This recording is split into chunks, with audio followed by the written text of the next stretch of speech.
All right, and we're live.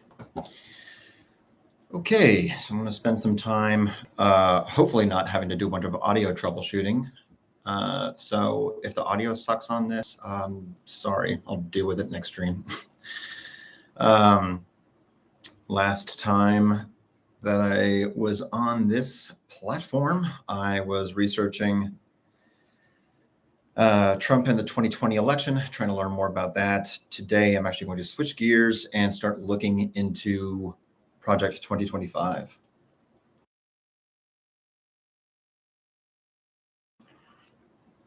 So, been hearing about this. The Kamala Harris and Tim Walz campaign has been saying that this is essentially a playbook for the next Republican administration.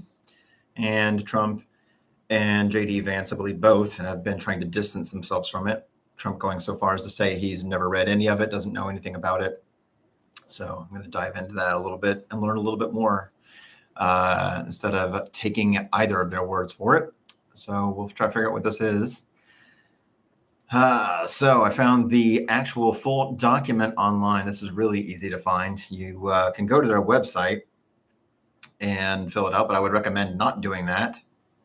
You don't have to do that. Actually, they have the full thing here available to view on the website, but you can find an actual PDF of it.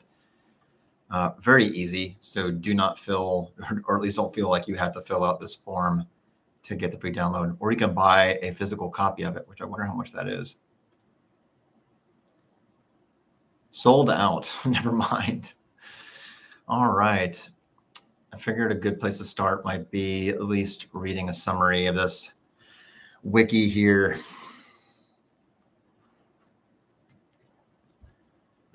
Just given that Project 2025, their website might be downplaying certain things and the Harris website might be exaggerating certain things. So we'll start off with maybe a hopefully somewhat neutral summary and figure out what's going on here, shall we? Ooh, I should get some notes pulled up. Let's see. Yes. All right. 2025.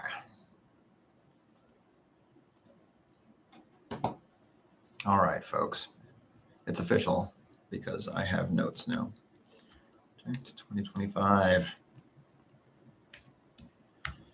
Okay, let's start off with Wiki, shall we? Let's learn a little bit about this. Project 2025 is a political initiative published by the conservative think tank Heritage Foundation in 2022. The project aims to promote conservative and right-wing policies to reshape the United States government and consolidate executive power under the premise that Donald Trump wins the 2024 presidential election. It is the 9th iteration in the Mandate for Leadership series, published since 1981. It's something I'm not even familiar with.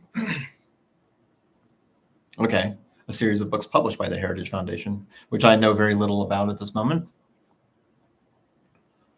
Let's see. They offer specific conservative policy recommendations designed to be implemented by the federal government. Okay, so this is a regular thing that they do. Okay, mandates for leadership. Let's see, I guess they have multiple ones. Okay, mandate. Here we go, mandate. So this is mandate 9. Right, ninth edition. Okay. Edited by Paul Dans and Stephen Groves.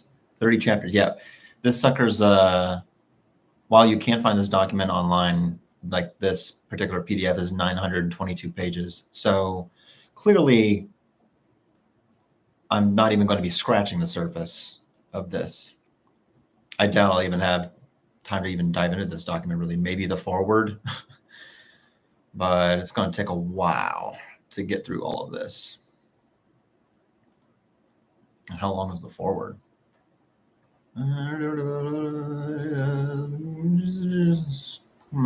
Pretty good length here. We'll see how much we can get through. Is a lot, at least on this stream. maybe a later one, but that is a bit to get through right there. Okay. And who knows, I may even start earlier than that. All right, let's get back to the wiki for this. Okay. The Heritage Foundation. Okay, this is something I just want to quick tangent. Heritage Foundation, sometimes referred to simply as Heritage, is a U.S. conservative think tank based in Washington, D.C., founded in 1973. It took a leading role in the conservative movement in the 1980s during the presidency of Ronald Reagan, whose policies were taken from the Heritage Foundation studies, including its mandate for leadership. Let's see, the Heritage Foundation has had a significant influence in U.S. public policy making and has historically been ranked among the most influential public policy organizations in the United States. That's important.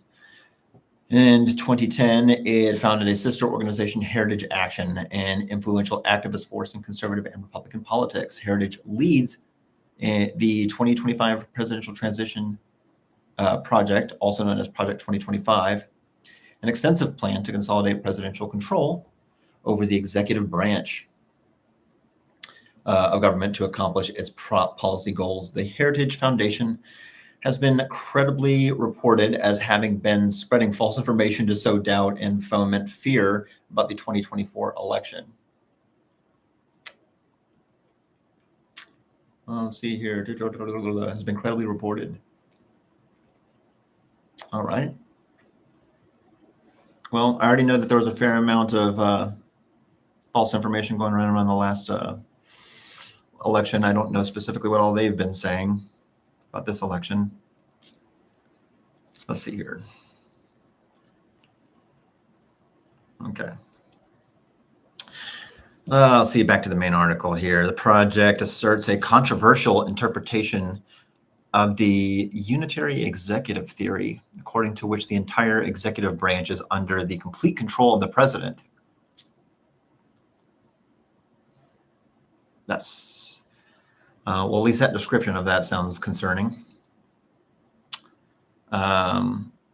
Okay, it proposes reclassifying tens of thousands of federal civil service workers as political appointees in order to replace them with people loyal to the president. Well, that's really scary.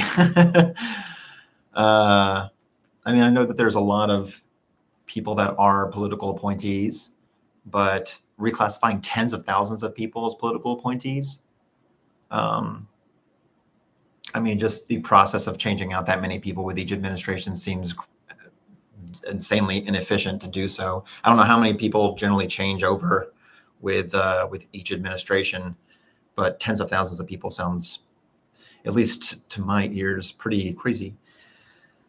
Let's see, proponents of the project argue that it would dismantle what they view as a vast, unaccountable, and mostly liberal government bureaucracy.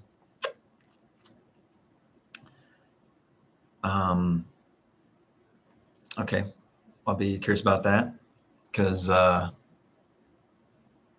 one person's bureaucracy is just another person's checks and balance. So let's see. The project also seeks to infuse the government and society with conservative Christian values. Critics have characterized Project 2025 as an authoritarian Christian nationalist plan to steer the U.S. towards autocracy. Legal experts have said that it would undermine the rule of law, separation of powers, separation of church and state, and civil liberties. We're doing great so far. Let's see, Project 2025 envisions widespread changes to economic and social policies and the federal government and its agencies. The plan proposes taking partisan control of the DOJ. That's really concerning. Let's see. Plan proposes taking partisan control of the DOJ, the FBI, the Department of Commerce, Federal Communications Commission, or FCC, the Federal Trade Commission, FTC, dismantling the Department of Homeland Security. That's a new one. I didn't even know about that. And reducing environmental and climate change regulations to favor fossil fuels. I did know about that one. The blueprint seeks to institute tax cuts. That was loud, sorry about that. But its writers disagree on protectionism. Sometimes referred to as trade protectionism, economic policy of restricting imports from other countries through methods such as tariffs on imported goods, import codes of already. Okay. It recommends abolishing the Department of Education. I did know about that, whose programs would be transferred or terminated. Funding for climate research would be cut, and the National Institutes of Health would be made less independent, stopped from funding research with embryonic stem cells or using quotas to promote equal participation by women. The project seeks to cut Medicare and Medicaid. Ooh, that ain't popular. I mean, it wouldn't be. I mean, geez. Ooh, don't mess with Medicare and Medicaid, geez. And urges the government to explicitly reject abortion as healthcare. This is some pretty extreme stuff so far. The project seeks to eliminate coverage of the emergency contraception, seeks to eliminate the coverage of emergency contraception and use the Comstock Act to prosecute those who send and receive contraceptives and abortion pills. What? I've heard of this, but I don't really know anything about it. Okay, hold on here. All right, too many tabs. Let me make sure we're clear about this. The project urges to explicitly reject abortion as healthcare. The project seeks to eliminate coverage of emergency contraception. Birth control measure used after sexual. Okay. The morning after pill. Right. Okay, these are pills. Sometimes referred to as emergency contraceptives, morning after pill, or medications intended for distraction, delay, ovulation, or fertilization. Yep. Okay. And use the Comstock Act to prosecute those who send and receive contraceptives and abortion pills. Comstock Act of 1873 is a series of current provisions on federal law that generally criminalize the involvement of the U.S. Postal Service and its officers or a common carrier in conveying obscene matter, crime inciting matter, or certain abortion-related matter. The Comstock Act is largely codified across Title 18 of the United States Code and was enacted beginning in 1872 with the attachment of an extraneous rider to a Postal Service reconsolidation bill. Amended multiple times since initial enactment, most recently in 1996, the act is nonetheless often associated with U.S. Postal Inspector and anti-vice activist. Okay. All right, the law is prohibited. Okay, we'll get back to that. There are lots to dive into here. It proposes criminalizing pornography, criminalizing it at a federal level. Holy crap! Removing legal protections against discrimination based on sexual orientation and gender identity, and terminating diversity, equity, and inclusion programs, and affirmative action by having the DOJ prosecute anti-white racism. They wanted to, wait, what? By having the DOJ prosecute anti-white racism. Okay, we'll see about that. The project recommends the arrest, detention, and deportation of illegal immigrants living in the country, of which there are a lot. It proposes deploying the military for domestic law enforcement. That seems concerning. It promotes capital punishment, speedy finality of those sentences. It hopes to undo almost everything implemented by the Biden administration.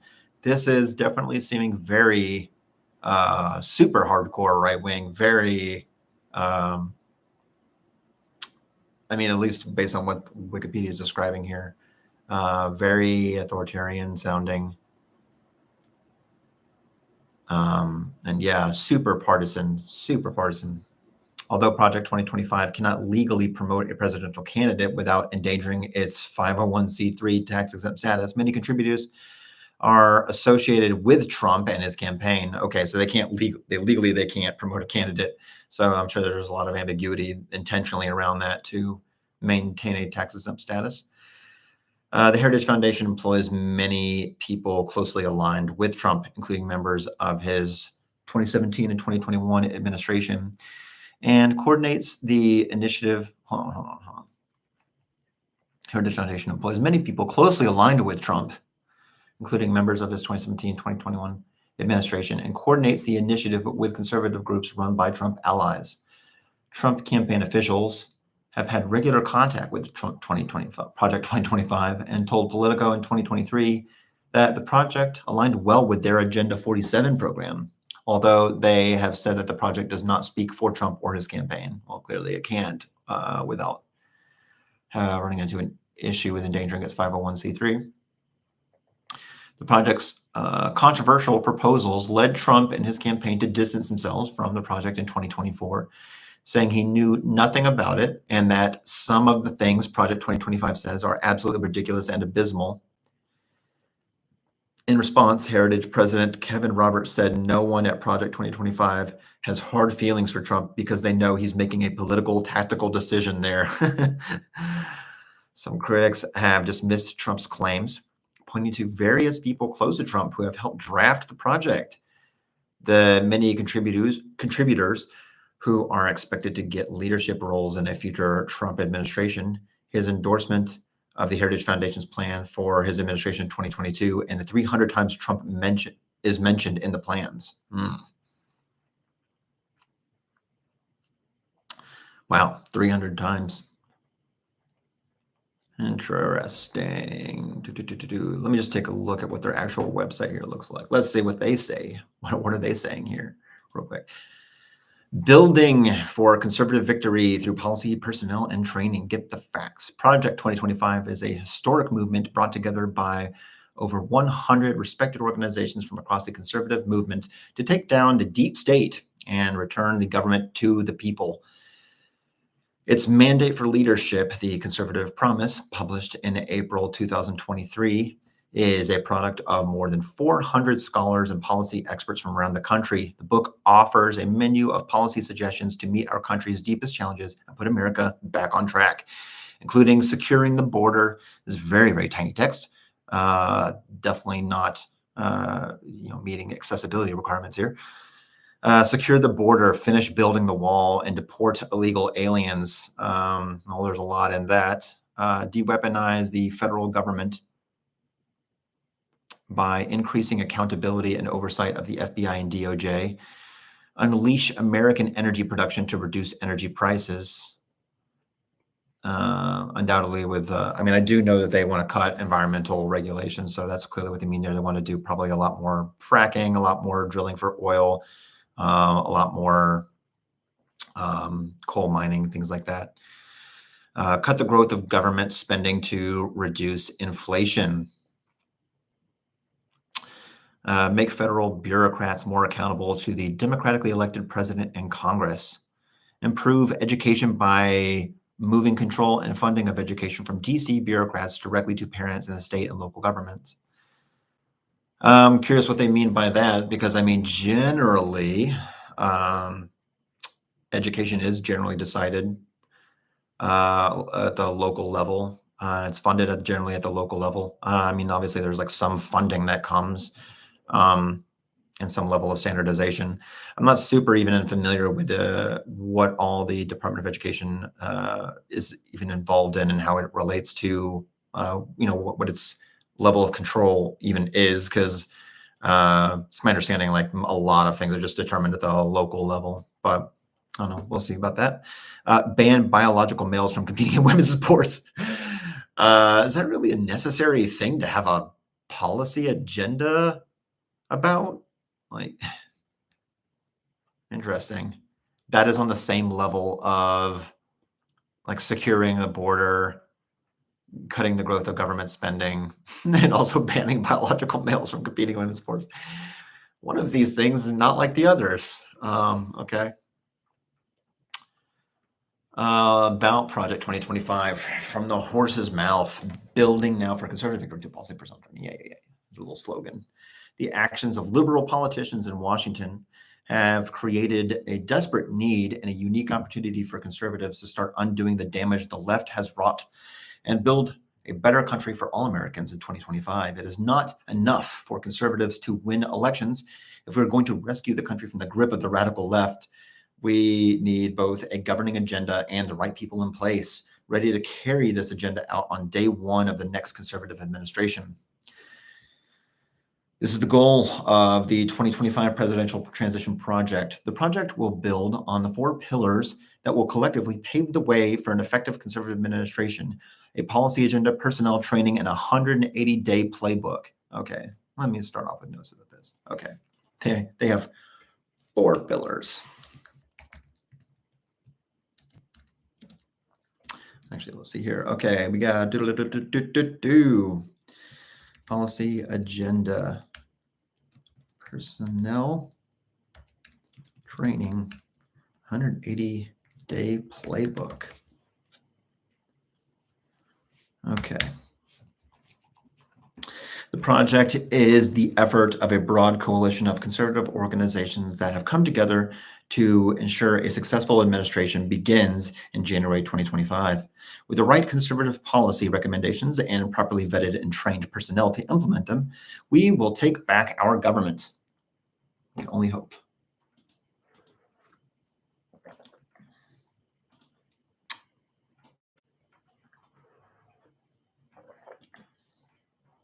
All right.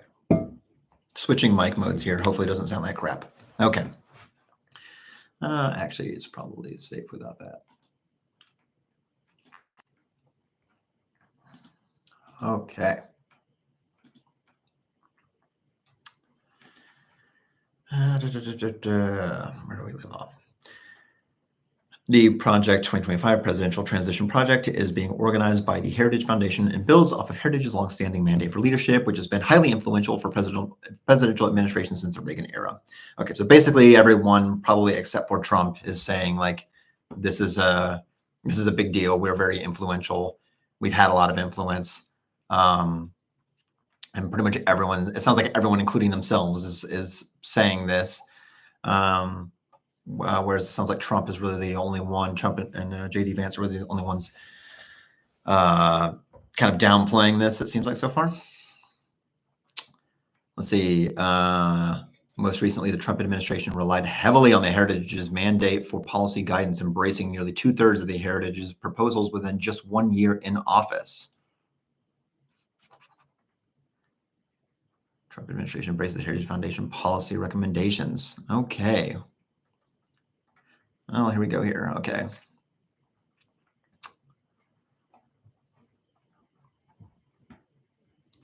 Let me go down this rabbit hole real quick. This was in 2018, so it's actually been a while. Oh yeah, this was obviously back whenever Trump was president. Okay, 1 year after taking office, President Donald Trump and his administration have embraced nearly 2/3 of the policy recommendations from the Heritage Foundation's Mandate for Leadership. The Mandate for Leadership series includes 5 individual publications totaling approximately 334 unique policy recommendations. Analysis completed by the Heritage determined that 64% of the policy prescriptions were included in Trump's budget. Implemented through regulatory guidance and under consideration for action in accordance with the Heritage Foundation's original proposals. Okay, so policy prescriptions align 64% with Trump's budget. It's not an insignificant amount, but let's see here. President Trump had an extraordinary successful first year, says Thomas Binion, Director of Congressional and Executive Branch Relations at the Heritage Foundation. He put a conservative on the Supreme Court, and he enacted historic pro-growth tax reform. This analysis demonstrates the lesser-known policy success that his administration has been fighting hard to enact. The Heritage Foundation research analysis began developing the policy recommendations in 2016. Okay, let me skip over a little bit of this. Okay. Over the past several months, Heritage's executive branch relations staff reviewed the 334 policy recommendations and met with senior administration officials in the several agencies. Heritage analysts briefed administration officials on the recommendations, provided additional insight and information, and advocated for reform. So clearly these people are getting involved and are getting the word out there to the administration. They're not inactive players, clearly. Examples of some of the most notable policy recommendations and their adoption or implementation by the Trump administration include leaving the Paris Climate Accord, repealing net neutrality. I remember that. Reshaping natural monuments.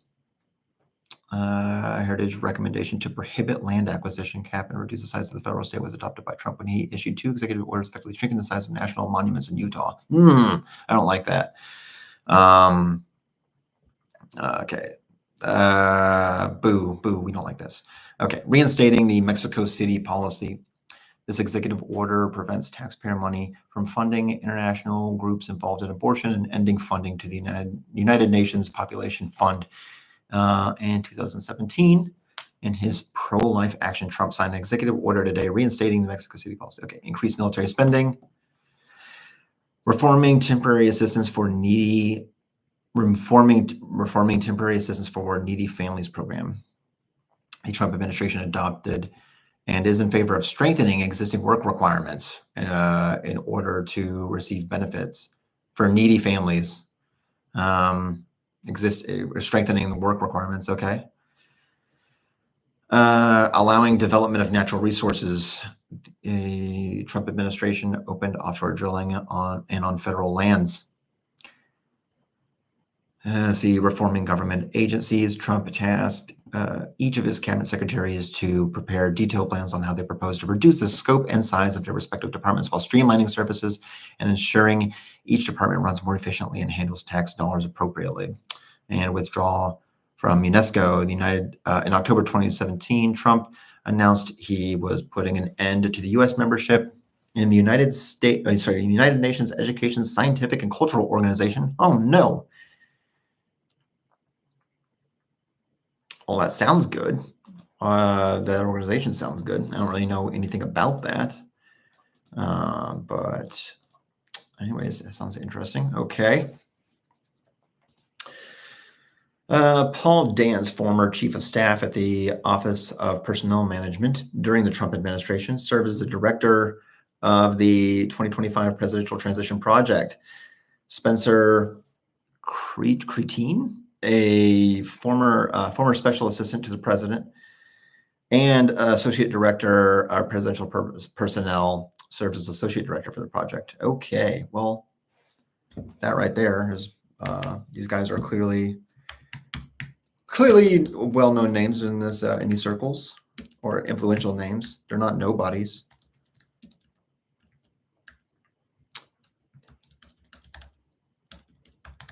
Almost want to spell his name like creatine. Okay. Paul Dans, former chief of staff, Office of Personnel Management Administration. And Spencer Cretin,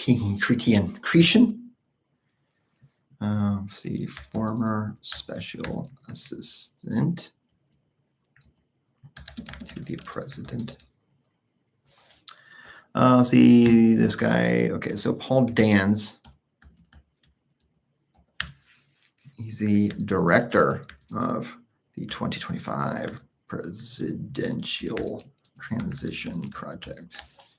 Spencer Cretin is the assistant director of presidential personnel, which I guess is one of their main kind of pillars here. Okay. Let me look a little bit more on the wiki here. Let's see here.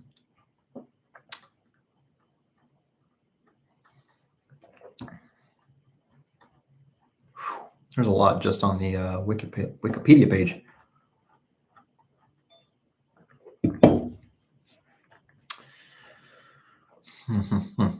Okay. Background: the Heritage Foundation has published its Mandate for Leadership series since 1981, with updated editions released in parallel with presidential elections. Heritage calls its mandate a policy Bible, claiming that almost 2/3 of its 1981 mandate was attempted by Ronald Reagan, while nearly 2/3 of its 2015 mandate was attempted by Donald Trump. Politico has called Project 2025 far more ambitious than previous editions, and the New York Times said it operates on a scale never attempted before in conservative politics.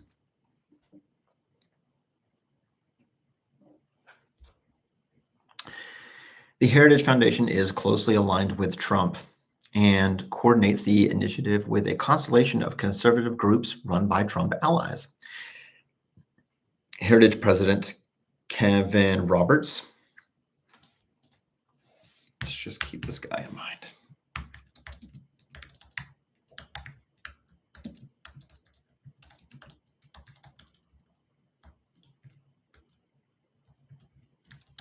Okay, spelling is a chore.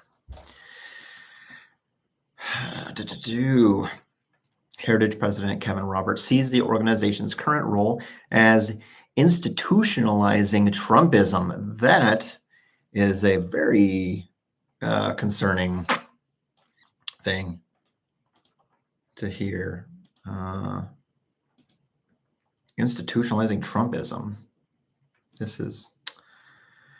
That does not sound very good. I don't think institutionalizing Trumpism is something what we want, really. Let's see, can I get the reader view here? Yep. Cool.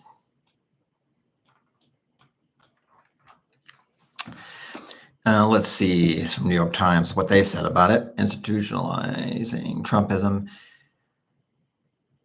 People will lose their jobs, the think tank's president says about federal workers. Hopefully their lives are able to flourish in spite of that, okay? Since taking over the Heritage Foundation in 2021, Kevin D. Roberts has been making his mark on an institution that came to prominence during the Reagan years and has long been seen as an incubator of conservative policy and thought. Roberts, who was not well known outside policy circles when he took over, has pushed the think tank away from its hawkish roots by arguing against funding the war in Ukraine, a turnabout that prompted some of the Heritage's policy analysts to leave. He's now looking ahead to the 2024 election and beyond. Roberts told me that he views Heritage's role today as institutionalizing Trumpism. This includes leading Project 2025, a transition blueprint that outlines a plan to consolidate power in the executive branch. This whole idea of consolidating power in the executive branch, I've seen this one pop up quite a few times. That is a very concerning phrase right there. Lots of concern. Concern left and right here. Let's see, dismantle federal agencies and recruit and vet government employees to free the next Republican president from a system that Roberts views as stacked against conservative power.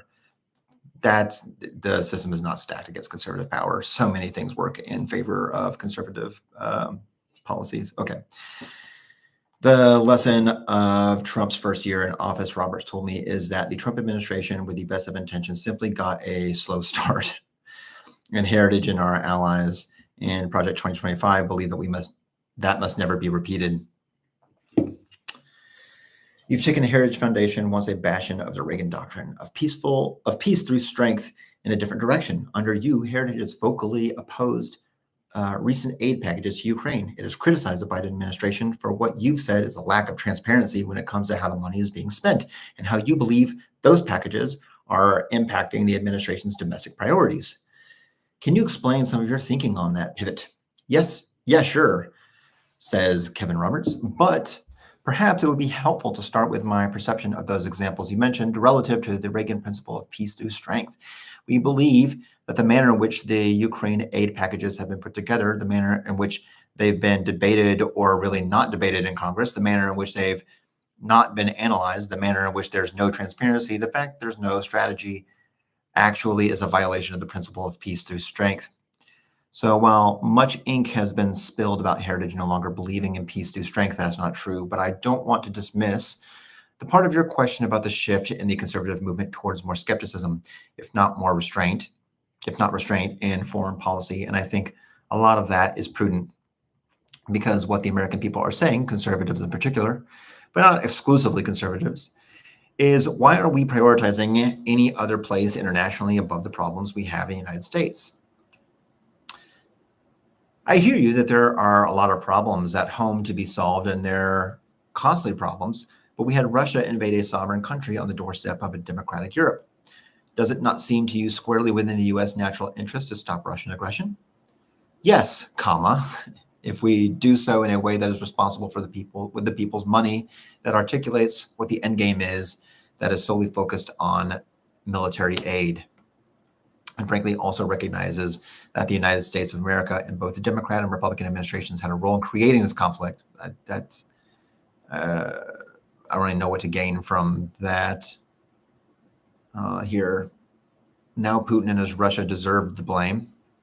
I've been very clear about that. Having said that, it was our saber rattling about Ukraine entering NATO that is one of the many factors that led to this. And so, yes, it's on the doorstep of a democratic Europe.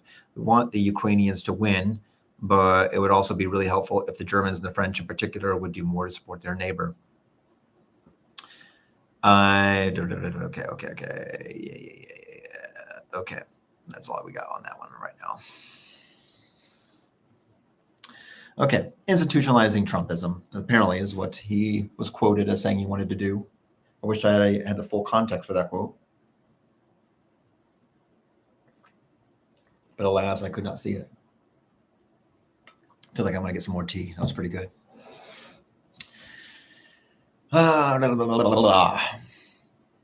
Project 2025 was established in 2022 to provide the 2024, goodness, the Republican presidential nominee with a personnel database and ideological framework.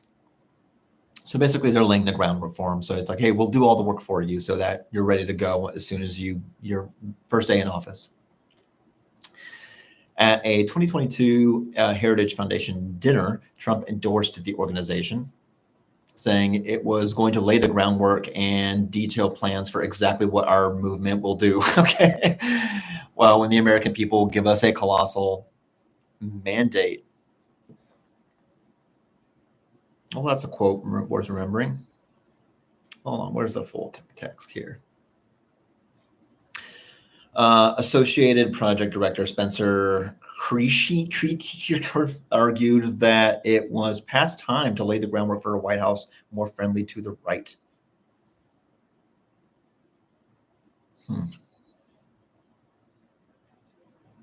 Okay. I want to read what was on this other article here.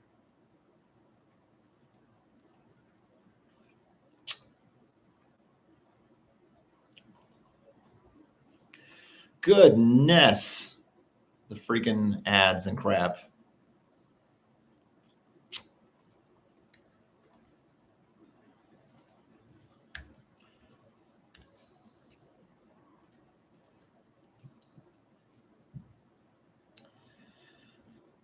All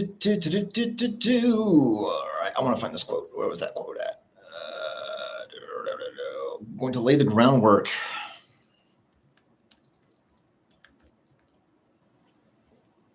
That's all we have here.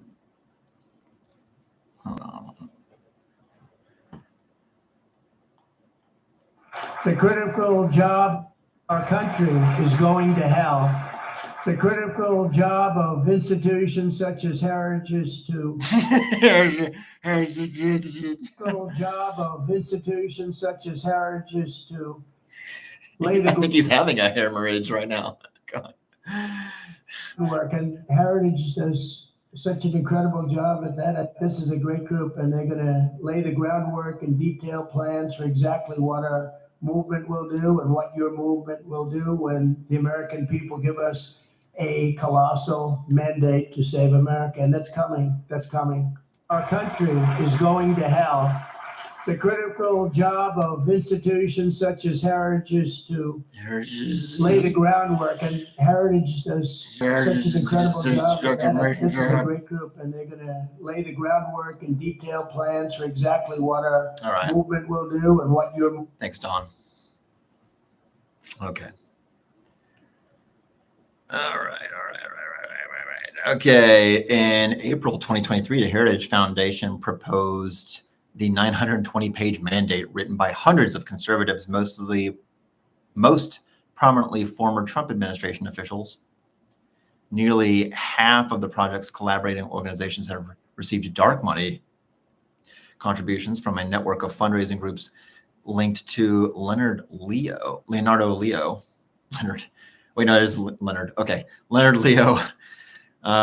a major conservative donor and key figure in guiding the selection of Trump's federal judicial nominees. I don't even know who this is.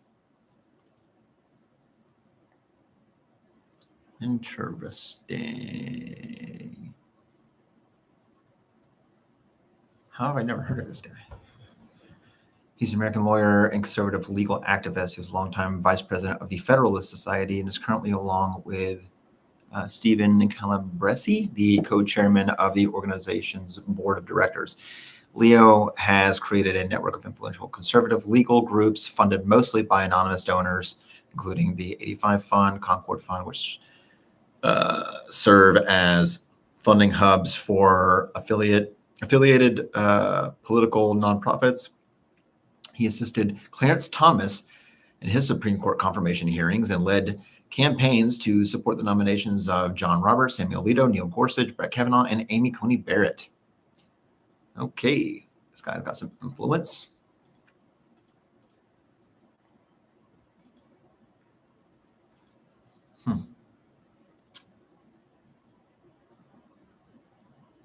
Dark money.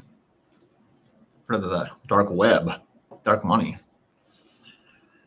In politics, particularly the politics of the United States, dark money refers to spending to influence elections, public policy, and political discourse, where the source of the money is not disclosed to the public.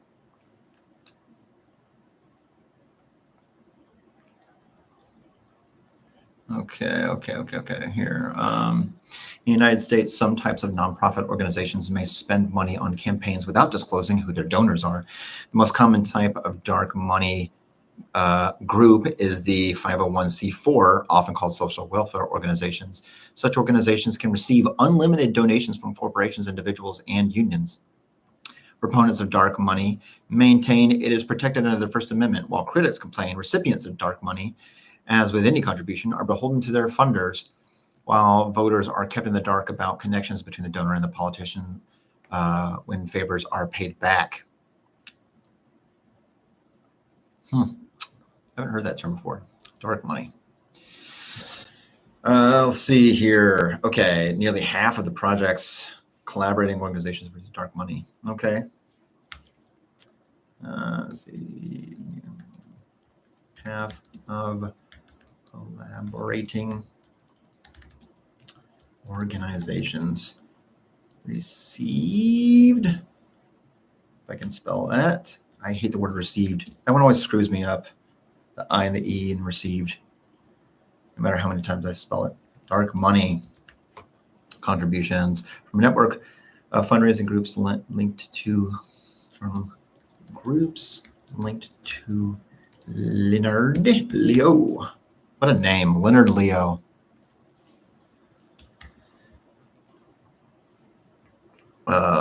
Leo. Okay. And let's see also.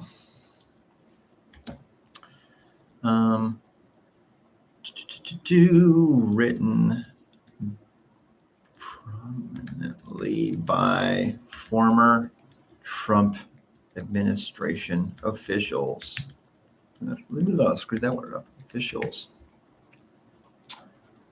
Let's see. Oh, Jonathan Swan. I need to start doing this all on the browser that I can easily do the reader in. Okay. Let's see.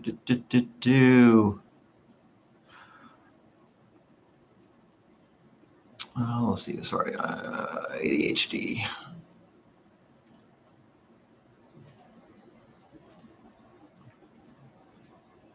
Okay.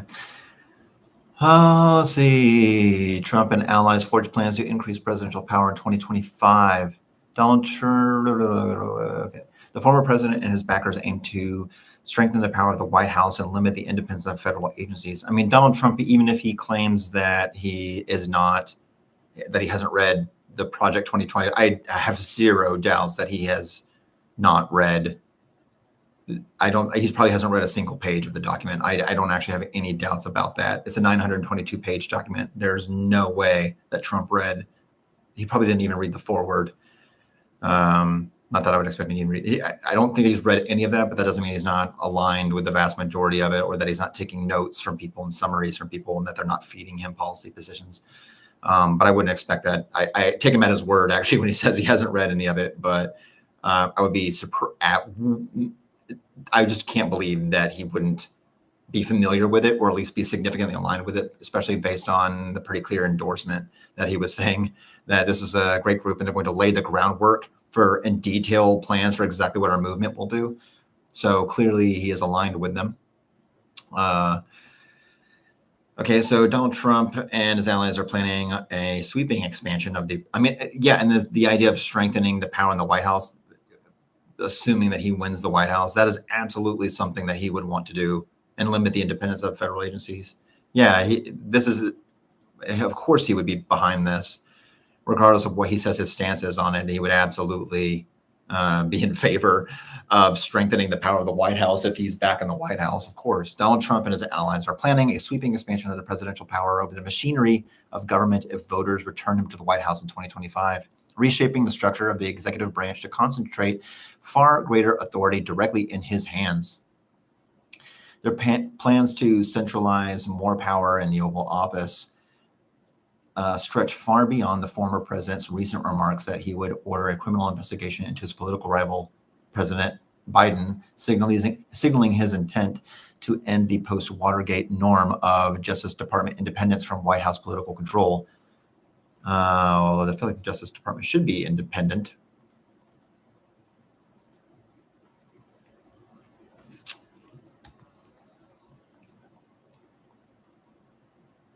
Okay.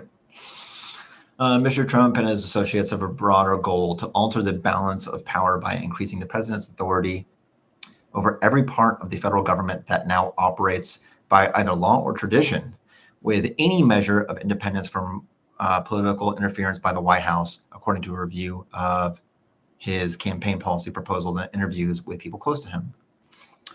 Mr. Trump intends to bring independent agencies like the FCC, which makes and enforces rules for television and internet companies, the FTC, which enforces various antitrust and other consumer protection rules against businesses, under direct presidential control. I feel like that's a little concerning. I mean, on the one hand, you don't want to have a lot of bureaucracy, but you also don't want to, give too much power to the president. I suspect that if Kamala Harris were to win the presidency, these people would not want her to have the same kind of power over, this is all contingent on Donald Trump or, whoever the next Republican administration is.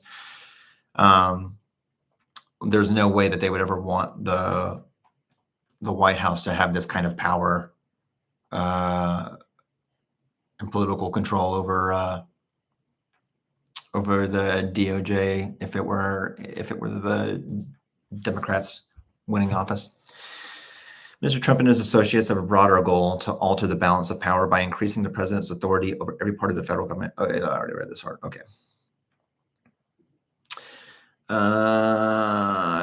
He wants to revive the practice of impounding funds, refusing to spend money Congress has appropriated for programs a president doesn't like, a tactic that lawmakers banned under President Richard Nixon.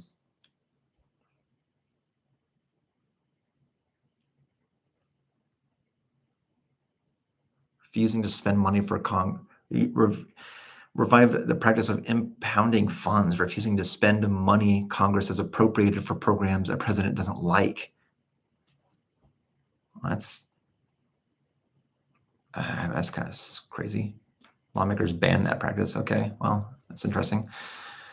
He intends to strip employment protections from the tens of thousands of career civil servants, making it easier to replace them if they are deemed obstacles to his agenda. And he plans to scour the intelligence agencies, the State Department, and the defense bureaucracies to remove officials he has vilified as the sick political class that hates our country. Wow, that is some vitriolic language right there. The sick remove it. Yeah, this is very we're gonna flush the rats out, the people that hate our country. That is very toxic kind of rhetoric right there. Okay, well, that's not super comforting so far. Let's do this in Safari. Actually, yeah. Compromise passwords. Okay.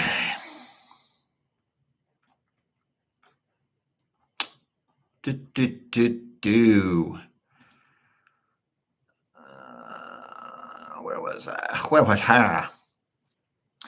Okay. Well, I was trying to figure out the Trump administration officials being tied to specifically to this. And that's a problem because I didn't actually see that unless it goes on after this article more.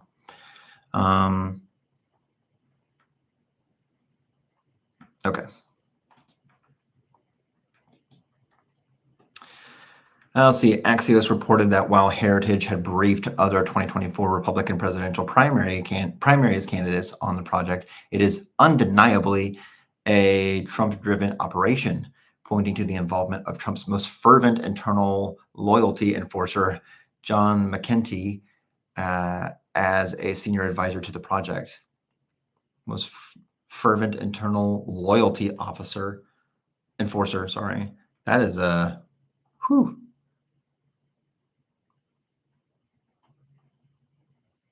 He's an American political advisor and dating app CEO who served in the Trump administration. What? He has been a Trump loyalist during and after the Trump presidency. He began as a body man and personal aide to the president, but was dismissed by chief of staff after failing a security clearance background check, which had found that he was under investigation by the Department of Homeland Security for issues related to gambling. Okay, so after Kelly was dismissed in 2018, Donald Trump rehired McEntee and named him director of the White House Presidential Personnel Office. He played a significant role in the attempt to overturn the 2020 election in the lead up to January 6th. That's funny. I don't even know that I've seen his name show up yet in the little bit of research that I've done so far. He promoted numerous conspiracy theories about the election. After leaving the White House, McEntee founded The Right Stuff, a dating app for conservatives. The Right Stuff, I think I've seen ads or look on Reddit, stuff for that. In 2023, he joined Project 2025. Okay. Development. Okay, so it's clearly like Trump's associated with this, but let's see. In the 2024 Trump campaign said no outside group speaks for Trump, and that its Agenda 47 is the only official plan for a second Trump presidency. Two top Trump campaign officials later issued a statement seeking to distance the campaign from what unspecified outside groups were planning, although many of these plans reflected Trump's own words. The New York Times reported a statement noticeably stopped short of disavowing the groups and seeming merely intended to discourage them from speaking to the press. Nevertheless, the campaign said it was appreciative of suggestions from like-minded organizations. Project 2025 is not the only conservative program with a database of prospective recruits for a potential Republican administration, though these initiatives leaders all have connections to Trump. Well, that does make a little bit of a difference, doesn't it?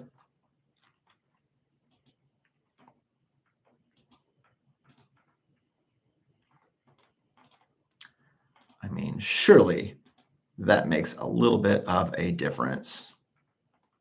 In general, these initiatives seek to help Trump avoid the mistakes of his first term when he arrived at the White House unprepared by reclassifying tens of thousands of merit-based well, that's what we want, isn't it? Don't we want a merit-based society, not a loyalty-based society? Okay, by reclassifying tens of thousands of merit-based federal civil service workers as political appointees in order to replace them with Trump loyalists, some fear that they would be willing to bend or break protocol, or in some cases violate laws to achieve his goals. I mean, it shouldn't be. I mean, I don't like the idea of reclassifying tens of thousands of people as political appointees. That's an insane amount of control. Tens of thousands of people. Goodness, that'd be a huge shift. Let's see here. How many political appointees change with each administration? See, as of 2016, there were around 4,000 political appointment positions, of which an incoming administration needs to review. So 4,000, of which about 1,200 of them require Senate confirmation. So this would be dramatically increasing the amount of federal civil service workers that are political appointees. Yeah, that's a lot of influence to have over our system, so to speak. The two officials released a similar memo days later after Axios reported Trump intended to staff a new administration with a full, proud MAGA warriors, anti-GOP establishment zealots, and eager and willing to test the boundaries of executive power to get Trump's way. What?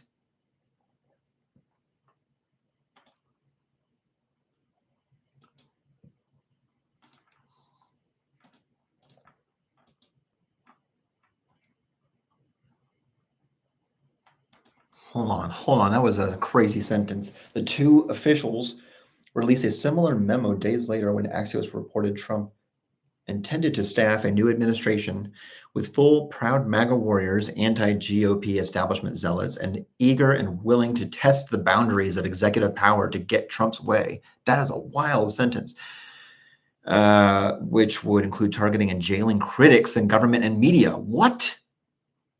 Axios also reported on people being considered for senior positions in his second presidency, including Kash Patel, Steve Bannon. Steve Bannon, hold on.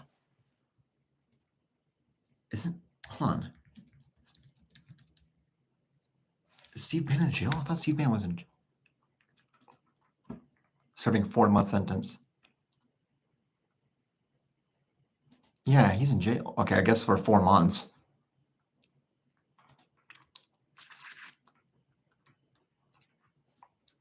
Okay. And Mike Davis, a former aide to Senator Chuck Grassley, who has promised a 3-week reign of terror should Trump name him acting attorney general. What? Good Lord, this kind of rhetoric is insane.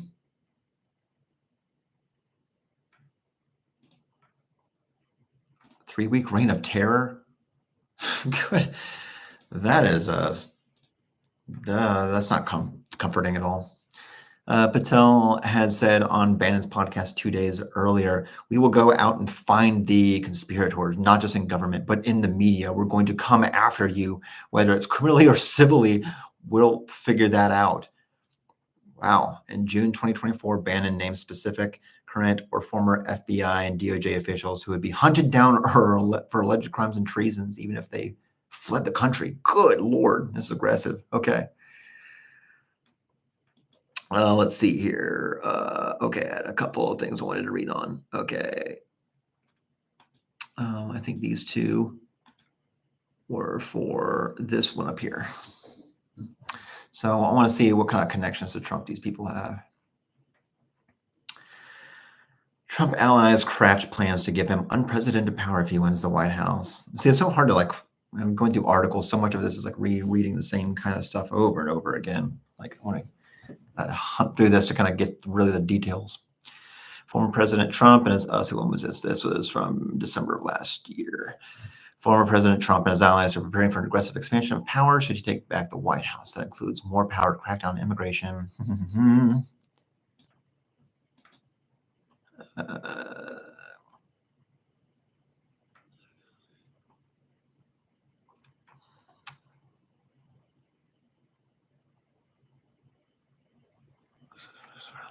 New.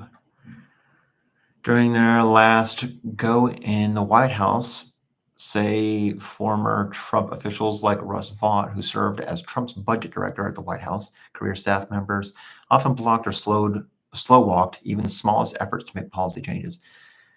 I can't say how many times I would get the question, well, that's not allowed, remembered Vought, who is now president of the think tank Center for Renewing America.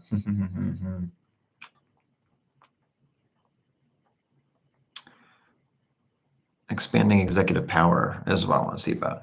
Much of the work is happening behind the scenes, but it involves some high-profile Trump leaders working together on parallel routes. Paul Dans, a former Trump administration official, is director of the 2025 Presidential Transition Project, a conservative think tank organizing dozens of partners who have joined the effort to build this government in waiting.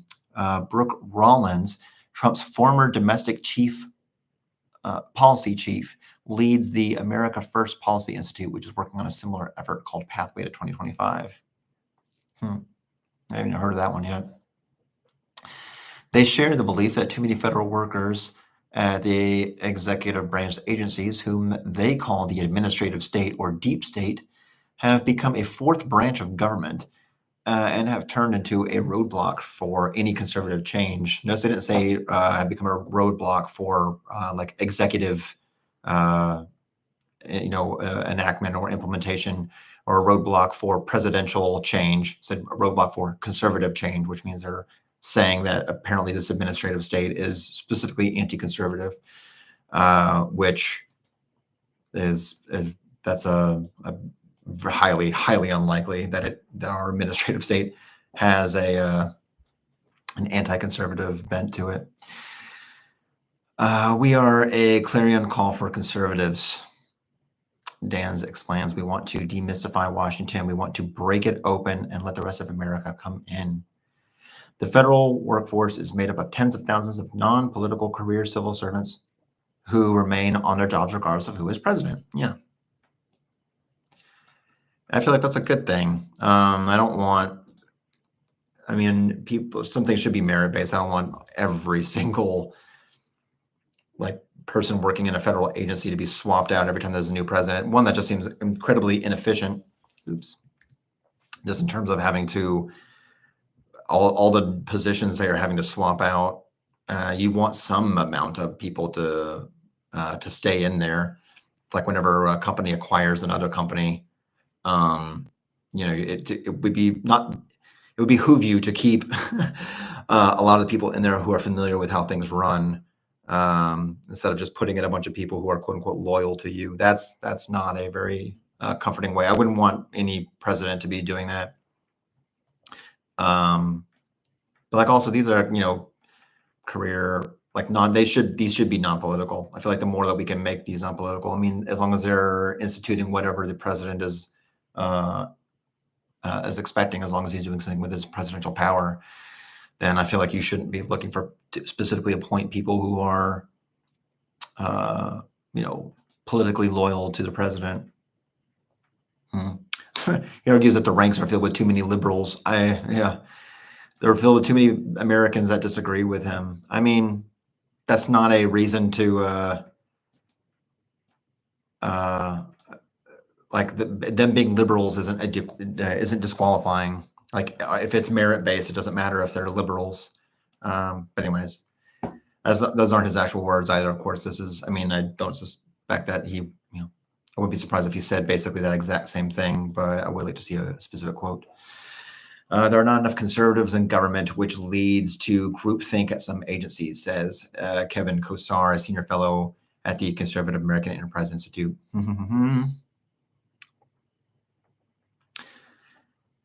Let's see.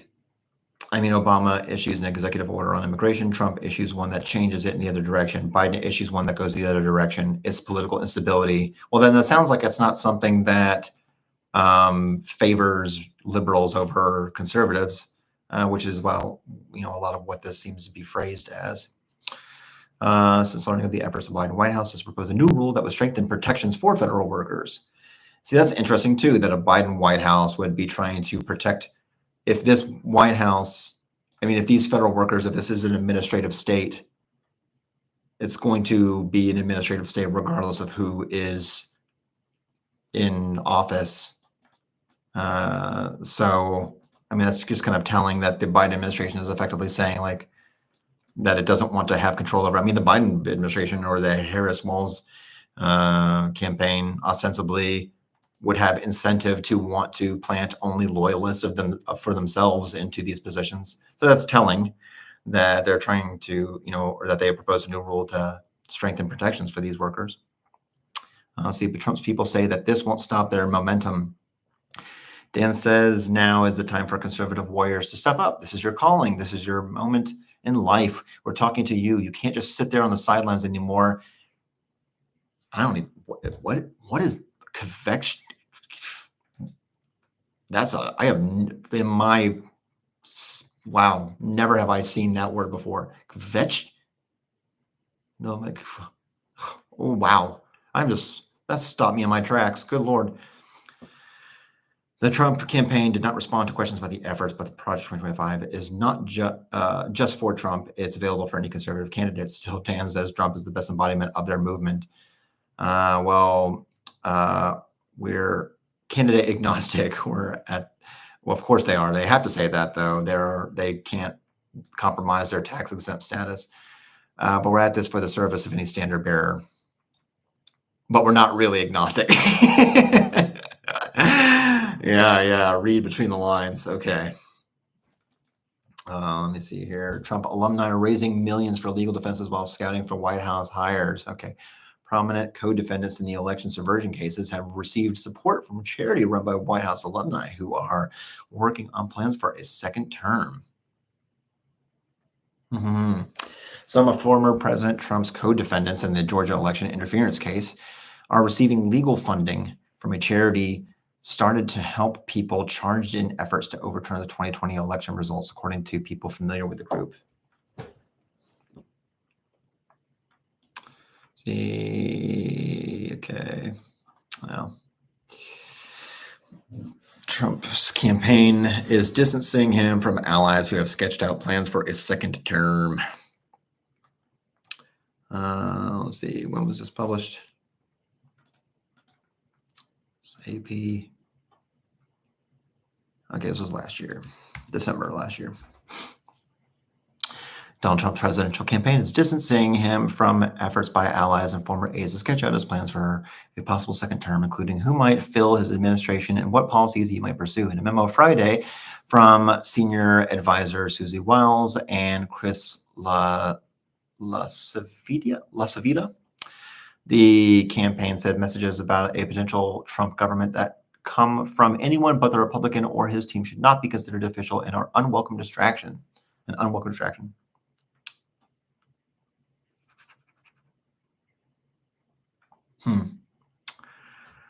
It is the second such memo the campaign has released in the last 4 weeks, dismissing news reports about how those in Trump's orbit are preparing for a much more hard-right government stocked with loyalists. And it comes as Trump's campaign has been increasingly pushing back against broader efforts to paint him and his second agenda as extreme. I mean, we're getting already like some pretty clear like mixed signals, which that should already be a red flag in and of itself. If what do you say? If it during speeches he's saying they're laying the groundwork and detailed plans for exactly what our movement will do, and then turning around and trying to distance himself from it. It sounds like he's him and his campaign are talking out of two sides of their mouth here. So there's a lot of ambiguity, and it seems like they're probably trying to rely on that. Like at any given moment, they'll say they're not associated with it, but they sure don't look unassociated.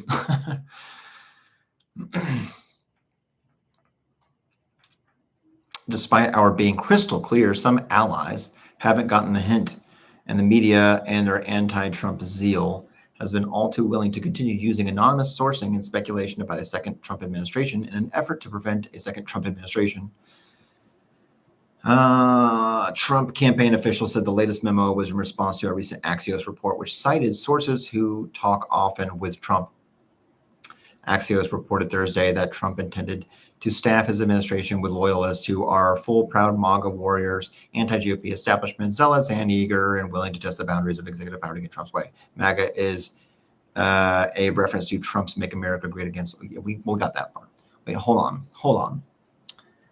Thursday, Axios reported Thursday that Trump intended to staff his administration with loyalists who are, where did this quote come from? That's what I want to know. Hold on. Anti-GOP. We'll look up that. Anti-GOP. Goodness.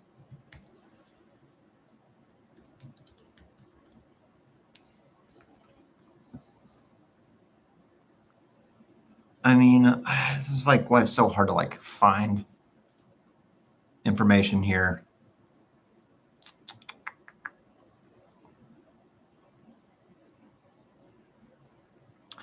Okay, after Axios reported Trump intended to staff the new administration. Yeah, I mean, this is okay. This is Axios saying this.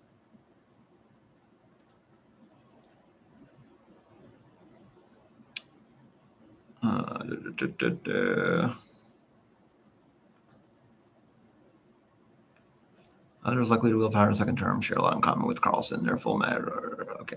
Well, yeah. Okay, it's just them talking about it. Okay.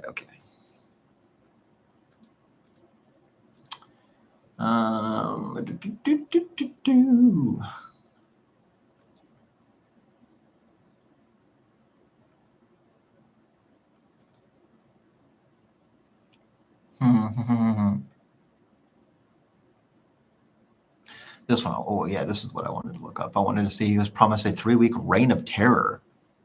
That one sounds kind of crazy. Reign in his okay. Mike Davis, Donald Trump Jr. has floated Davis, the former chief counsel, for nominations to the then Senate Judiciary Chairman Chuck Grassley to be Trump's interim attorney general, saying it would be a shot across the bow of the swamp. In his public auditions for the job, the bombastic Davis has promised a 3-week reign of terror in which he would put kids in cages and jail prosecutors and journalists who have gone after Trump, even telling MSNBC's Mehdi Hassan that he has a spot picked out in the DC gulag. What?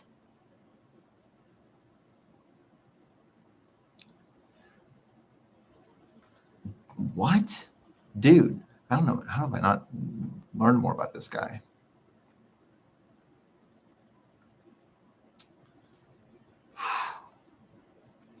Mike Davis. Hold on. Does that Mike Davis guy not have a wiki? Mike Davis, Federalist. He doesn't have a wiki page. Wait, no, it's definitely not that guy. Wait, no.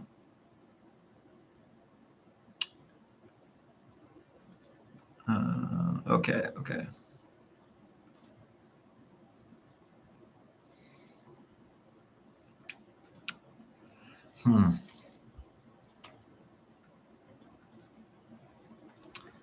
What do we got here? What exactly are the public auditions? This guy right here. He's aged well. Let's see.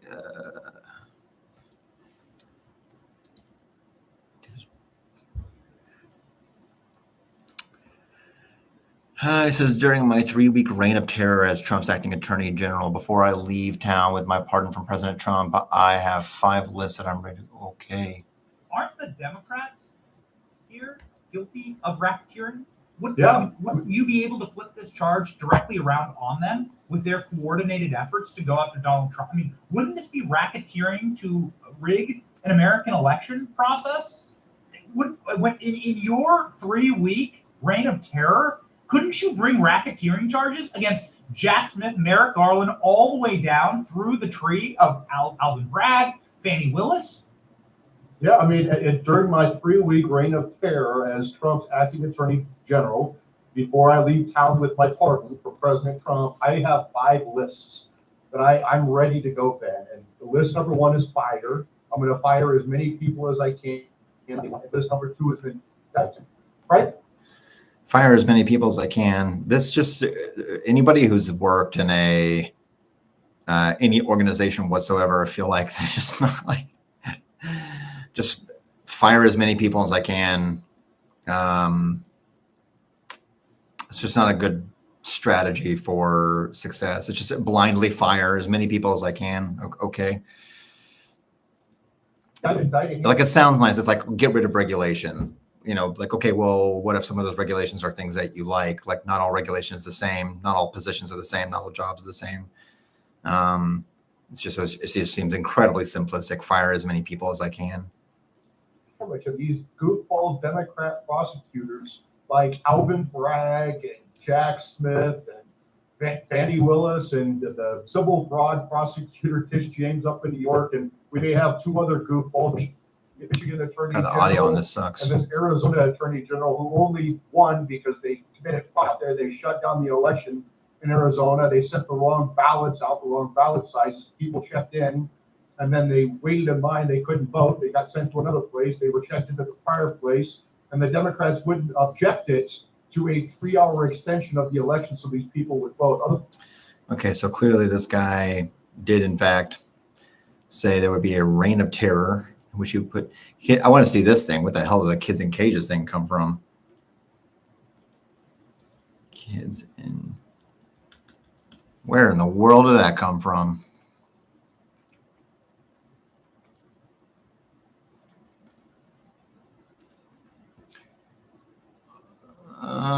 Where's this? I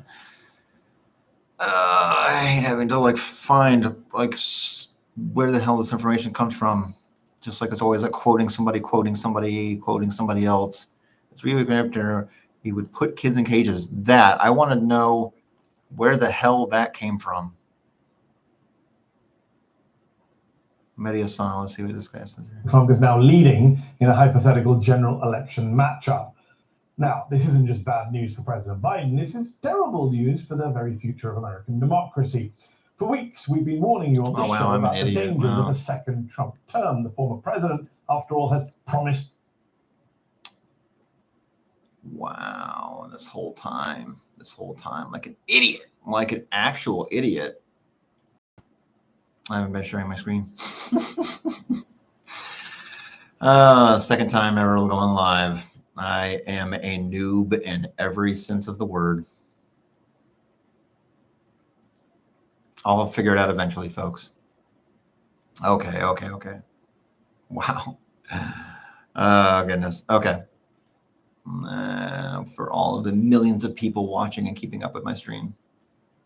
Okay. What did I have? Where did I have that window open? Here we go. Okay. Attribution pledged to round up protesters with the military and suggested using the Justice Department to go after his political enemies. These are plans that should terrify each and every single one of us. But tonight, I want to pull back the curtain and take a look at a small taste of the heavily pushed follow-up from a director of the CIA at the time. The she gets that. Let's see. It's really those are all. I want to see where the hell this comment here. Hold on, where was that at?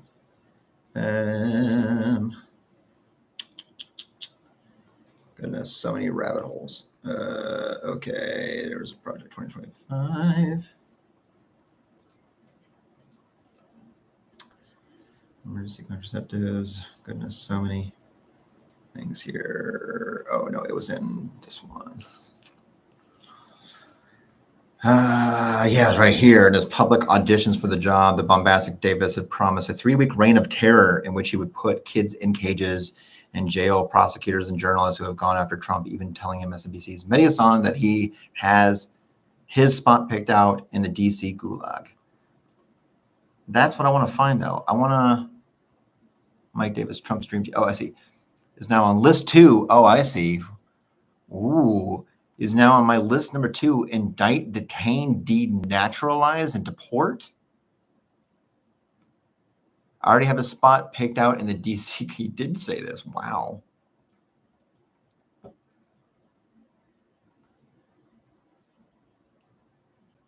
Oh, I've seen this guy. He seems pretty smart on what I've seen him on so far.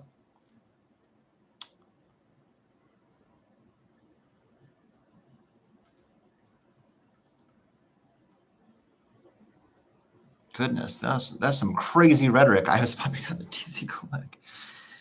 It's now on my list to indict, detain, denaturalize, and deport. That's Whew. But I want to see where the hell this put kids in cages comment come from. Where did this come from?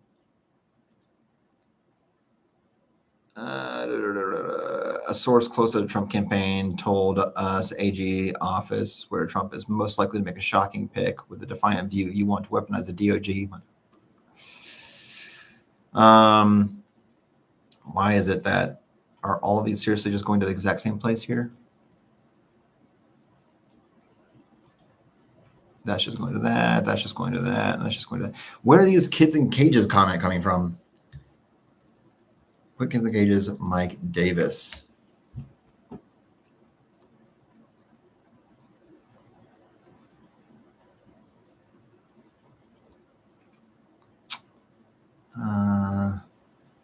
Goodness, am I actually going to hear him say that, or is it all going to be? In the 3 years I've been on air. Yes, Mehdi Hassan. Yes, Mehdi Hassan. Oh, wait, hold on.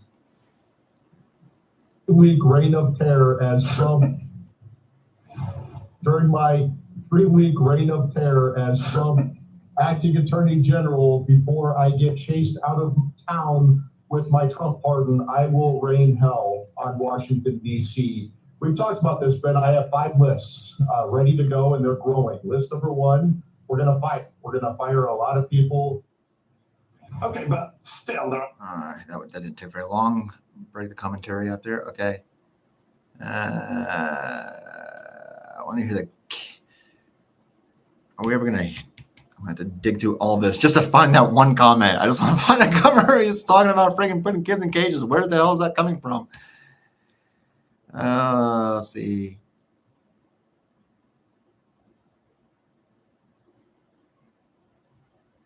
Is this.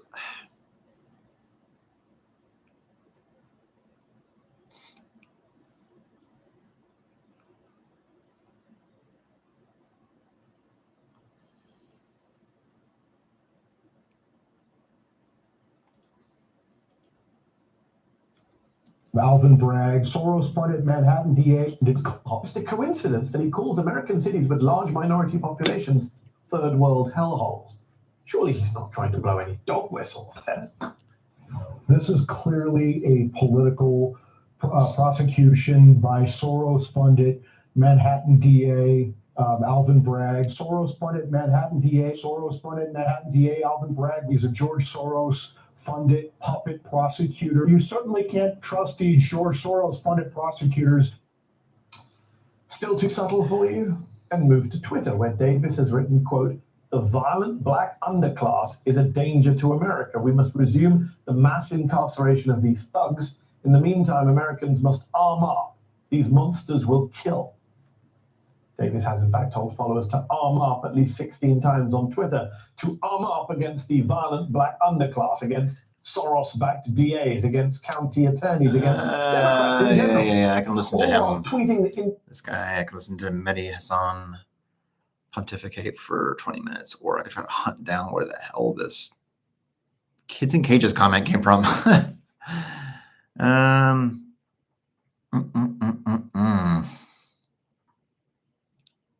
I don't want to go to the majority report.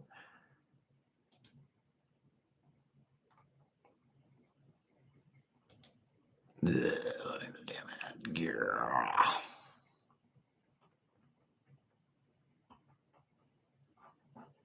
Oh my God, this website is rather frustrating.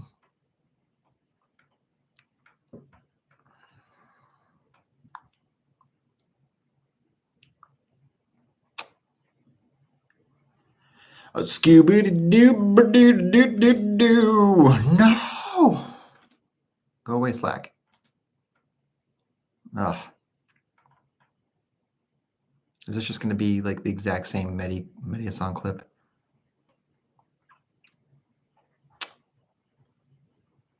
Yep. Got it. Slack. Got it. Okay. Yes, it's the exact same one.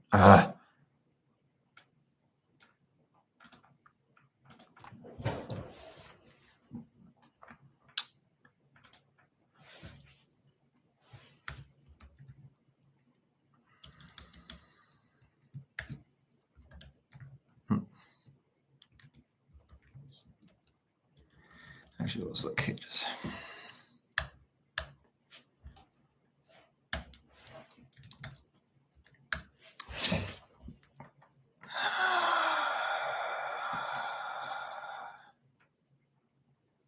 And eventually I'll have to give up on finding this right now.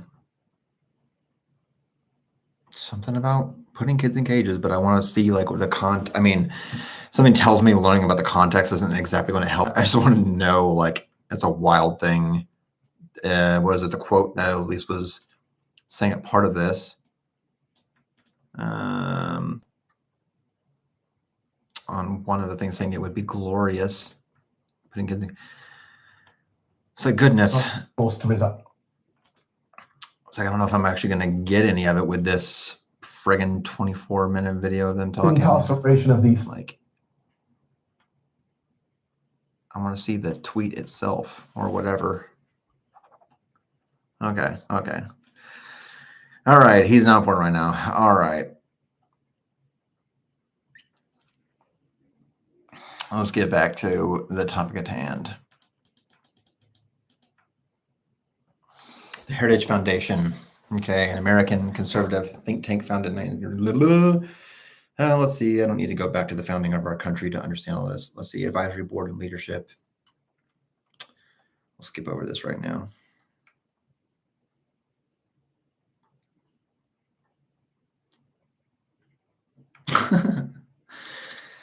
In July 2nd, 2024, Heritage Foundation President Kevin Roberts created controversy by saying, "We are in the process of the Second American Revolution, which will remain bloodless if the left allows it to be."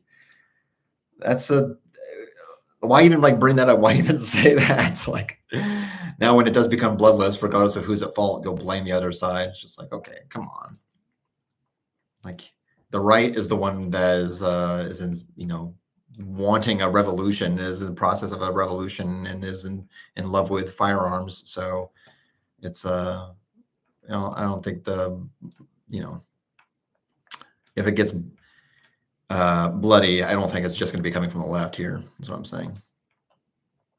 Shortly afterward, the foundation released a statement adding, "Unfortunately, there have been a well-established record of instigating the opposite." On July 5th, Trump sought to distance himself from the project. Political commentators, including Robert Reich, I think it's how you say his name, Michael Steele, Ali Veshi, and Olivia Troy, dismissed Trump's denial. Others have noted that Trump's name appears over 300 times in the document, which is a lot, despite having claimed on July 11th that "I had no idea who is in charge of it." Heritage Foundation President Kevin Roberts said in April that "I personally have talked to President Trump about Project 2025, a statement denied by Trump campaign spokesperson. Fascinating. Hey, little dude, what's up, bro? Oh, you're so thinking cute, boy. All right, Philip Bump of the Washington Post argues that it is impossible to separate Trump's campaign from Project 2025. Project 2025 released a statement on July 5th saying that the project does not speak for any candidate or campaign, and that it is up to the next conservative president to decide which of its recommendations to implement. Trump advisor Stephen Miller subsequently sought to remove his company, America First Legal, from the Project 2025 list of advisory board members. Trump has since reiterated his disavowal of Project 2025, but Project 2025 director Paul Dans confirmed that his team has ongoing connections with the Trump campaign. J.D. Vance has also been connected to Kevin Roberts in Project 2025. Dans informed project staff during the week of July 29th that he would step down as director in August. Kevin Roberts assumed the leadership of the project. Kevin Roberts, wait. August. Oh, yeah, okay. That he would step down in August. Did he? So wait, I see. Well, hold on. Okay, so the Project 2025 was authored by Dan's, but I guess Dan's was the director of the 2025 Presidential Transition Project. So I guess Roberts Kevin Roberts is now heading that as the Heritage president.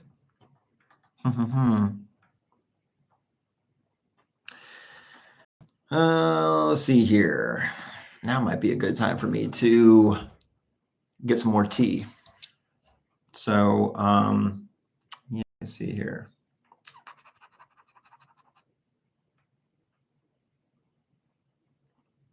All right. Enjoy emptiness as I go and get more tea.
All right, all right.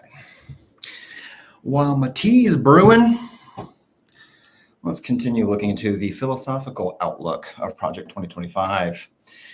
Project 2025 outlines 4 main aims in Mandate for Leadership: restoring the family as a centerpiece of American life, dismantling the administrative state, defending the nation's sovereignty and borders, and securing God-given individual rights to live freely. Yeep. Yeep. Let's see.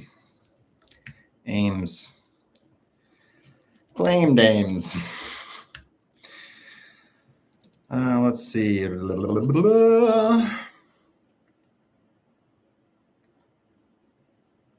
Okay. Restoring, I can't have that. Restoring the family as the centerpiece of American life. Not really sure how they're going to do that. Dismantling the administrative state, which so far just sounds like firing a bunch of people and converting a lot of normally nonpartisan civil servants and making them political appointees to basically make it easy for conservative, specifically conservative administrations to be able to implement their policies. And so clearly if after this, I mean, I don't know, there has to be some kind of plan in place that keeps Democrats or any other party, but obviously Democrats from being able to just fire all those political appointees. The idea is probably that we'll get all these political people into these positions, and then we won't have to worry about the Democrats ever getting into power, because they're never going to get elected again, because we'll make sure that that never happens. Because I couldn't imagine them being okay with, Kamala Harris having this degree of control over the executive branch or any other normally nonpartisan positions. Dismantling the administrative state, defending the nation's sovereignty. That's a fun word to spell. Sovereign and the borders. Sovereignty and borders. Securing God-given individual rights to live freely.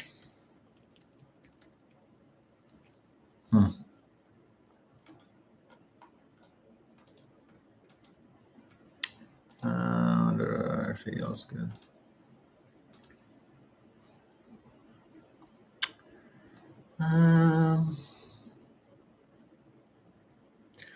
It sounds like what would be normally in their thing here.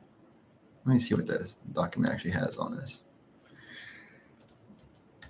I imagine that this word restoring the family. The family. How about that? Restore the family. Promise number 1. Let's see. Oh, okay, this is all in the forward here. I'll probably have to bend to the forward after all this, but the forward itself is pretty long. Promise for security to enjoy the blessings of liberty. Goodness. Okay. Let's see. Heritage Foundation President Kevin Roberts writes in the mandate forward, the long march of cultural Marxism through our institutions has come to pass. The federal government is a behemoth weaponized against American citizens and conservative values, with the freedom and liberty under siege as never before. Roberts interprets the phrase pursuit of happiness in the Declaration of Independence as pursuit of blessedness. What is that? According to him, an individual must be free to live as his creator ordained to flourish. The Constitution, he argues, grants each of us the liberty to do not what we want, but what we ought. Wait, the Constitution argues grants us the liberty to do not what we want, but what we ought. No, the Constitution grants you the liberty to do what you want.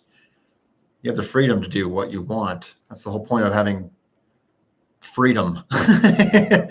You don't have to do what you ought to do. You're allowed to do what you grants each of us the liberty to do not what we want, but what we ought. That is a weird interpretation.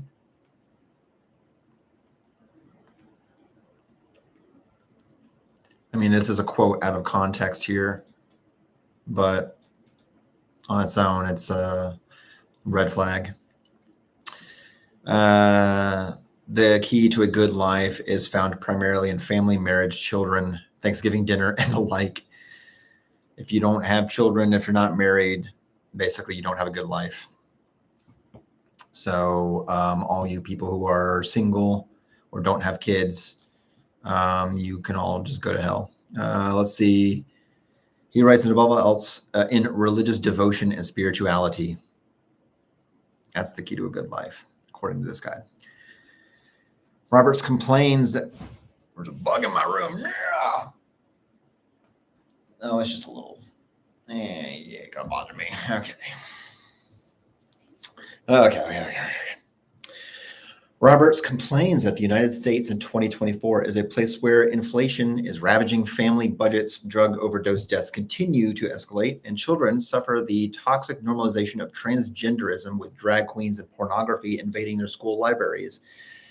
Pornography is not invading children's libraries. I feel like that's pretty easy to state is not happening.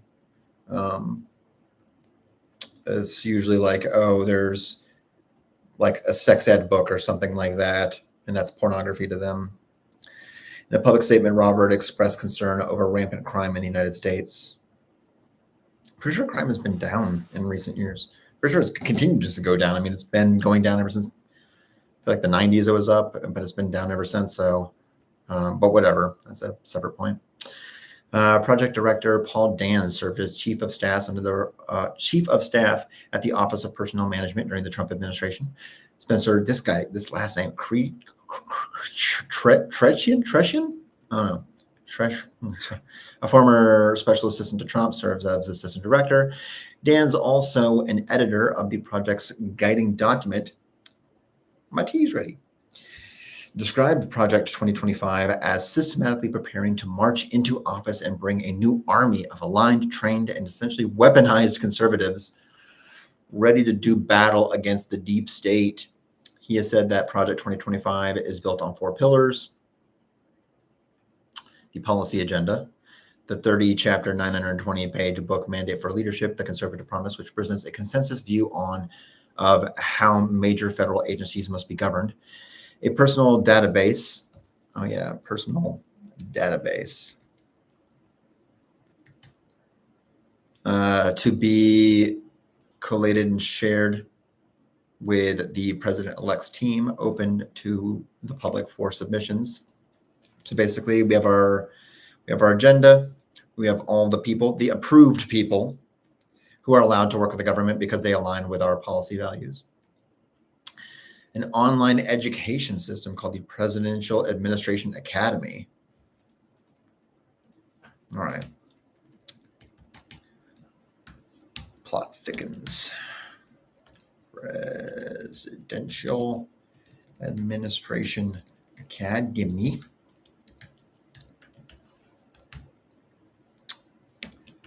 Mandate for Leadership.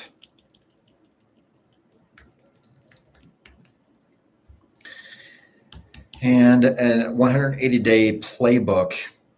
Playbook designed for forming agency teams and drafting transition plans to move out upon the president's utterance of "So help me God." What?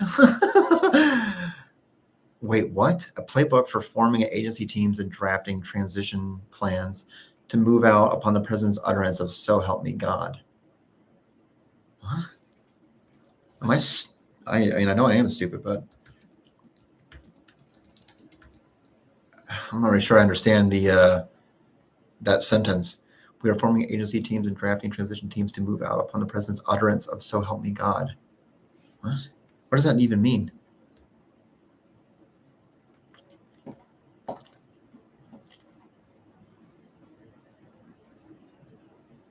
I'm not really sure what that means. Pillar.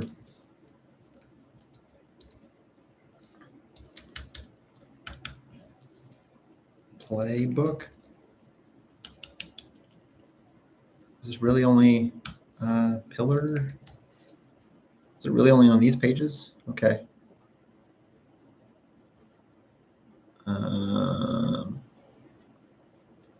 Okay. Well, this whole thing we're reading right now is pillar 1.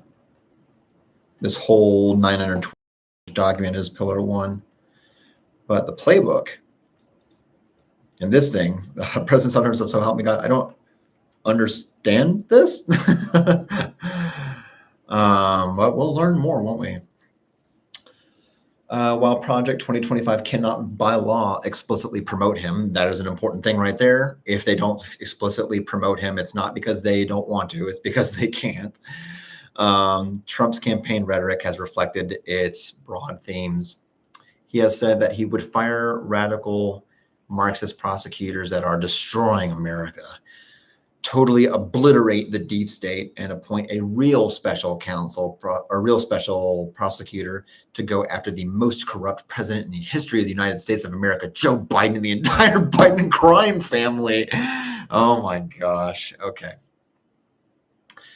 Let's see here. Policies. Here's gets into some fun stuff here. All right. Before we go any further, I'm going to go grab my tea, and then we'll continue with this for just a wee bit longer.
All right, got me tea here. Nice little spot of tea.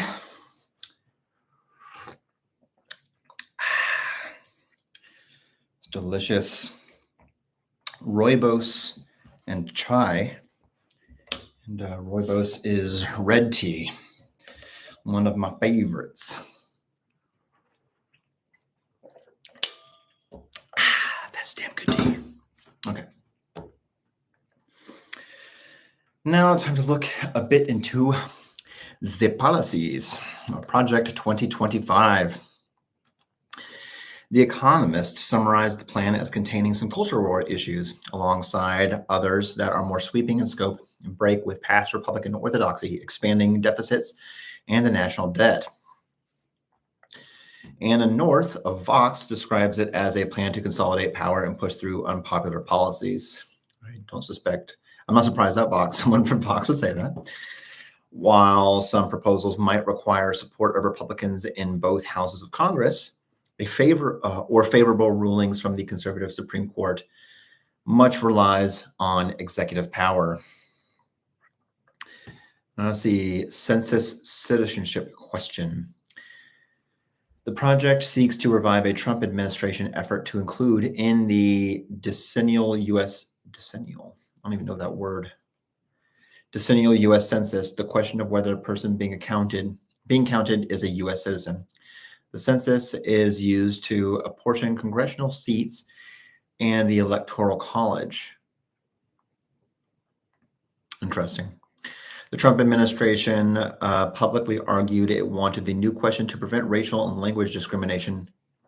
It wanted the new question to prevent racial and language discrimination under the Voting Rights Act, an argument the Supreme Court rejected for the 2020 census. The Fourth Amendment to the U.S. Constitution says congressional appointment figures must include the whole number of persons in each state, not citizens.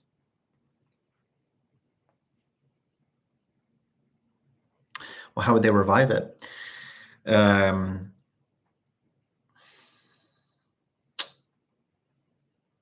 mean, the Supreme Court rejected it, so I'm not sure. The court ruled that while the citizenship question does not violate the 14th Amendment and appeared on census questionnaires until 1960, the administration did not properly justify reinstating it in the 2020 form and relied upon contrived arguments for doing so. Christian nationalism. The Washington Post described the plan as calling for infusing Christian nationalism into every facet of government policy. This does not seem surprising whatsoever. I would expect that this is absolutely the case. And many people who are Christian and probably consider themselves patriots probably think that that's a good thing. They'll probably say, yes, absolutely, we need to institute Christian nationalism.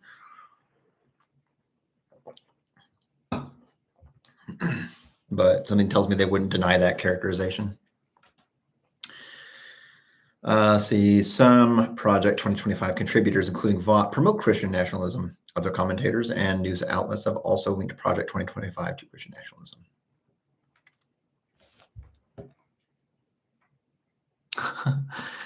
Why is that blurred out?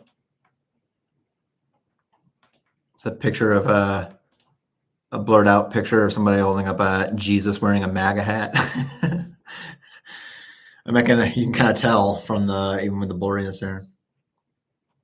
Oh, the placard is blurred to respect copyright. Okay. There's a copyright of that image. All right. Economy. Project 2025 promotes a range of options for economic reform that vary in their degree of radicalism. It is critical of the Federal Reserve, which it blames for the business cycle and proposes abolishing it. They want to get rid of a lot of stuff. See, like, they want to get rid of the Department of Education, Department of Homeland Security, the Federal Reserve. They want to fire a bunch of federal civil servants. It sounds very libertarian, just in terms of it's kind of almost like as a very oversimplified way of trying to fix a problem. Just fire everybody, get rid of everything you don't like. And just with so many of these things, it just seems, as me and being not somebody who's overly familiar with a lot of these things, it seems like it's probably throwing the baby out with the bathwater. It's like a Chesterton's fence sort of thing. I feel like they don't appreciate the things or understand the things that they're trying to get rid of before trying to get rid of it, or they would never be able to articulate the reason for keeping something before wanting to get rid of it. Just cut all the regulations you can, fire as many people as you can, get rid of any agency. It doesn't matter how many people are relying on that. And there's also a lot to claim to do within a single administration. This is radical. This is a radical change. Even if you're for it, it is by definition like radical, as a dramatic changing of our federal government. So it's not small by any means. Let's see. It advocates for the dollar backed by a commodity like gold. I mean, I'm not super knowledgeable on the whole gold standard thing, but it doesn't seem like that's even, I don't know how much we actually benefit from that or how useful of a policy that is. I know a lot of libertarians, again, this feels very libertarian, but I know that that's something that they're very keen on is having it backed by gold, which I guess makes it seem like, okay, well then it's a finite thing. You can't, it's supposed to, I guess, curb things like inflation. But anyways, that's a whole other topic to dive down. It recommends eliminating full employment from the Federal Reserve's mandate, instead focusing on solely targeted inflation. The project envisions eventually moving from an income tax to a consumption tax, such as national sales tax.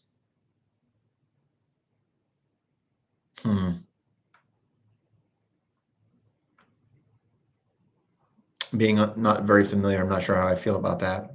National sales tax. I mean, a lot of people that are the wealthiest, I mean, I guess they do spend a lot, but they also save money. I mean, if you're wealthy, that's because you have a lot of money, and you have a lot of money by not spending all of it.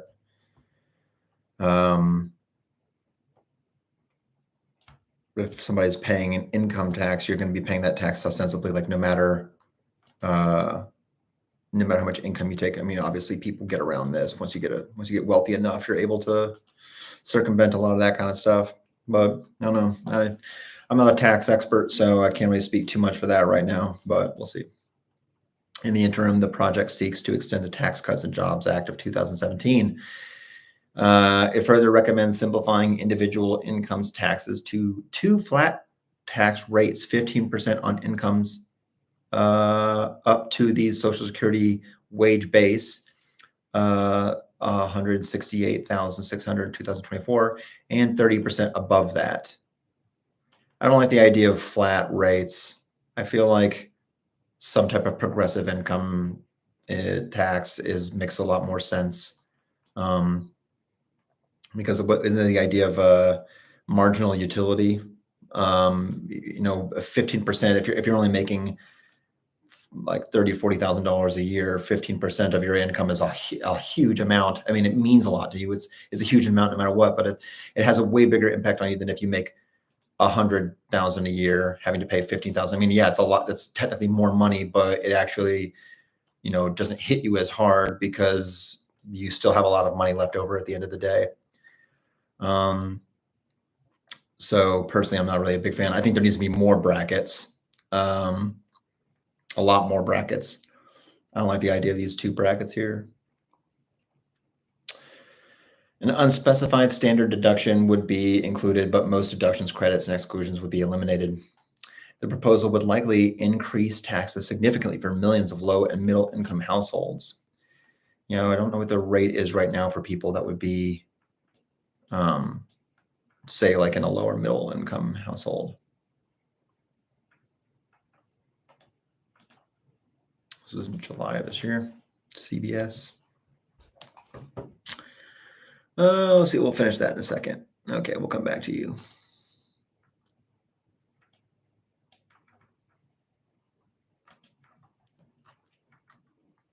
All right, let me finish this a little bit over here. In the interim, okay, yeah.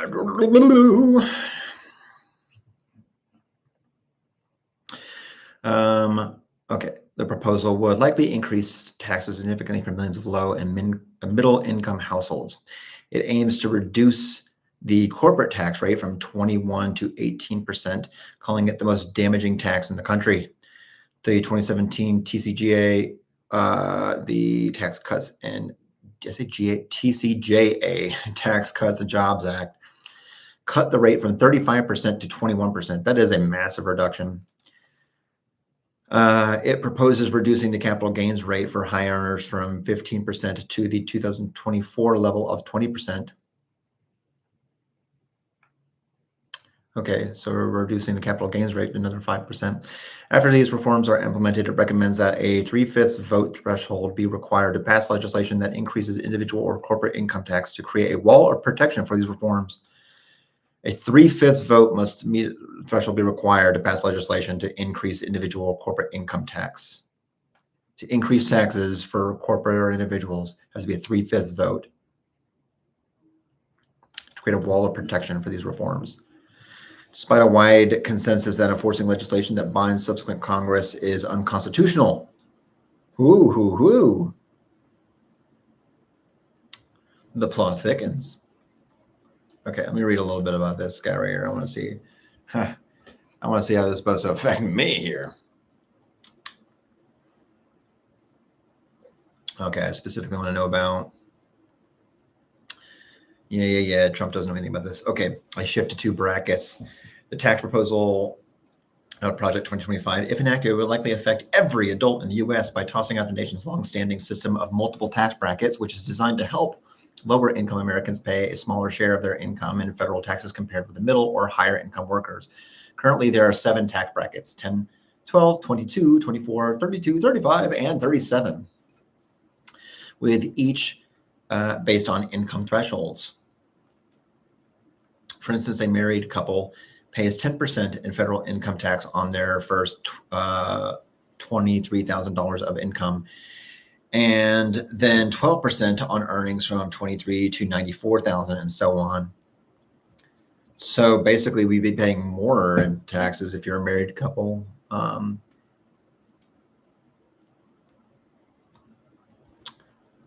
Let's see, married couple, yeah, pays 10%.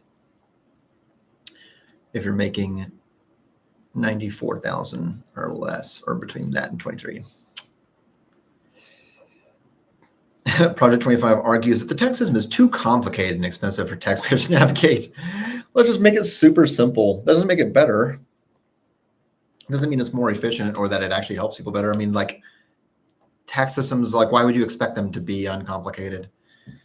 Like, having 7 brackets, I mean, and having them be defined by how much money you make, that doesn't seem terribly overcomplicated. I mean, it's a progressive tax system. Like, okay. What problem does this solve by being less complicated? Is it actually, like, does it help lower middle-class families for it to be 2? I mean, I feel like this is a very intentional framing here to say it's too complicated. I don't think that's the reason why they're doing it, is because it's too complicated. They're doing it because it'll allow them to cut taxes for the wealthy while increasing taxes for the people in these lower brackets here, potentially. Let's see. To remedy those problems, it proposes just 2 tax rates: a 15% flat tax for people earning up to about $168,000 and a 30% income tax for people earning above that, according to the document. It also proposes eliminating most deductions, credits, and exclusions, although the blueprint doesn't specify which ones would go and which ones would stay. That's interesting. The federal income tax system is progressive, and people who make more money pay a higher marginal tax rate than the people who make less money, as I feel it should be. Brenda Duke, Senior Director for Economic Policy at the left-leaning Center for American Progress, told CBS Monday Money Watch. Conservatives look at that and they feel that it's unfair to the wealthy to ask them to pay a greater share of their income in taxes than lower income families. I guess plenty of conservatives do think that. The Project 2025 proposal is a dramatic reform on how we fund our government. where we ask the wealthy to pitch in more than lower income families, which to me seems fair. It seems reasonable. This shifts taxes from the wealthy to the middle class, full stop.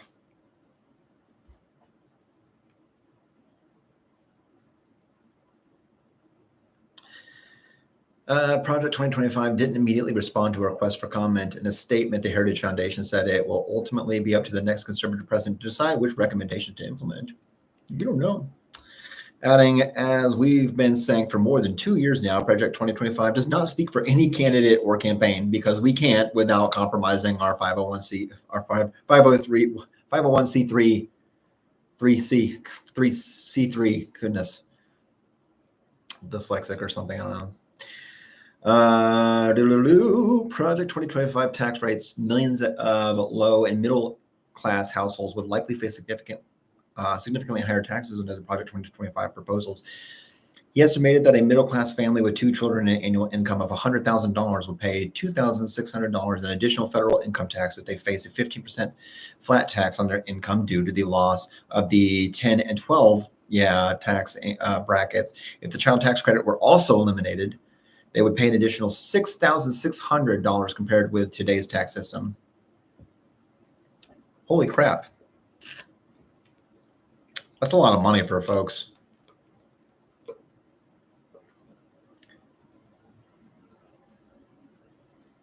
And that's if you're making granted, that's if you're making $100,000. A lot of dual income families aren't going to even be making that much. But that just means that paying 15% of your income is still going to be a lot more. I mean, that adds up. It's clear. 15% is more than 10 and 12. So it's definitely not much incentive here for lower and middle. Like if you are in the tax brackets where you would normally be 10 or 12, you have basically no incentive to want this. By comparison, a married couple with 2 children earnings of $5 million a year would enjoy a $325,000 tax cut.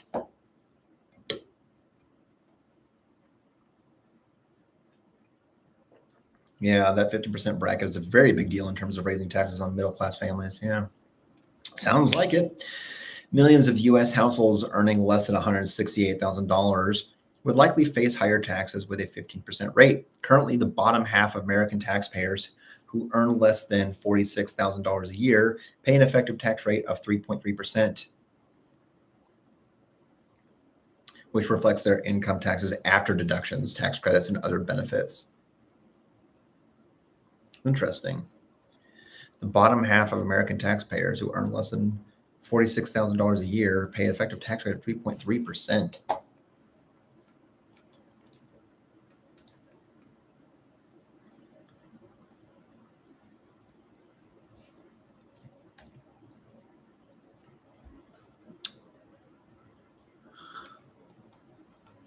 Really showing my ignorance on this one.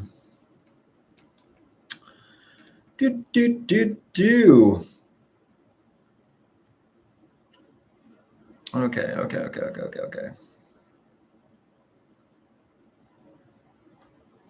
All right, I'll finish this article. I'll have to call it a night. Let's see. Among other tax and economic changes proposed by Project 2025, cutting the corporate tax rate to 18%, which was meant they want to cut the corporate tax rate even more from the Tax Cuts and Jobs Act. Okay, get away, moth. Prior to the TCJA, the corporate tax rate stood at 35%.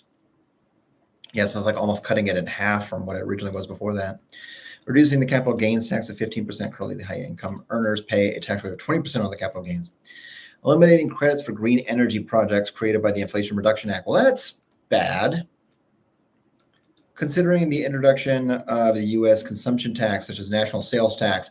So wait, hold the phone. They want to increase taxes on lower and middle income families by eliminating the lowest 2 brackets and increasing it to 15%. And they want to float the idea of having a U.S. sales tax. That's a red flag. We should be concerned about that. I mean, how are you going to, I mean, yeah, like I guess you would have to do that to make up for the loss of revenue if people that are making that much money are going to be saving. I mean, this is kind of ridiculous when you think about it.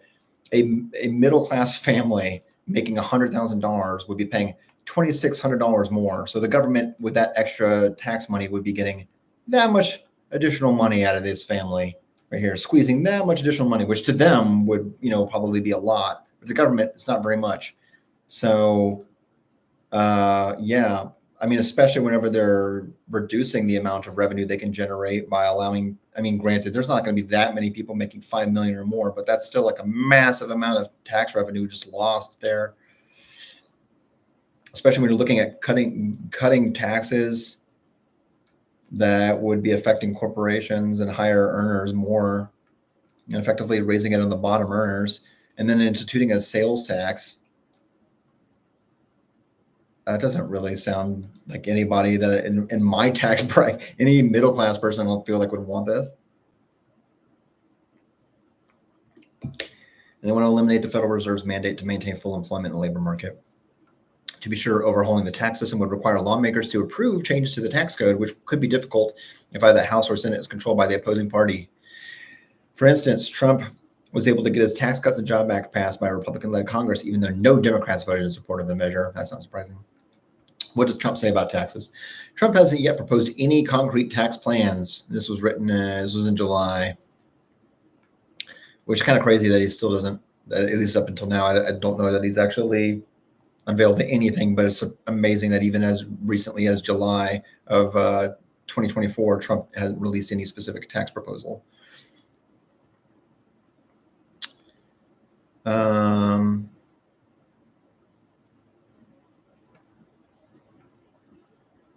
Okay, where was I? Where the heck was I?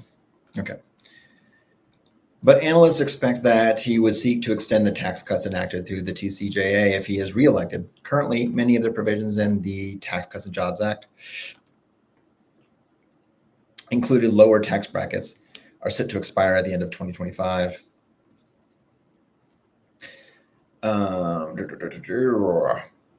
One likely scenario if Trump is reelected is that Republican lawmakers would extend that should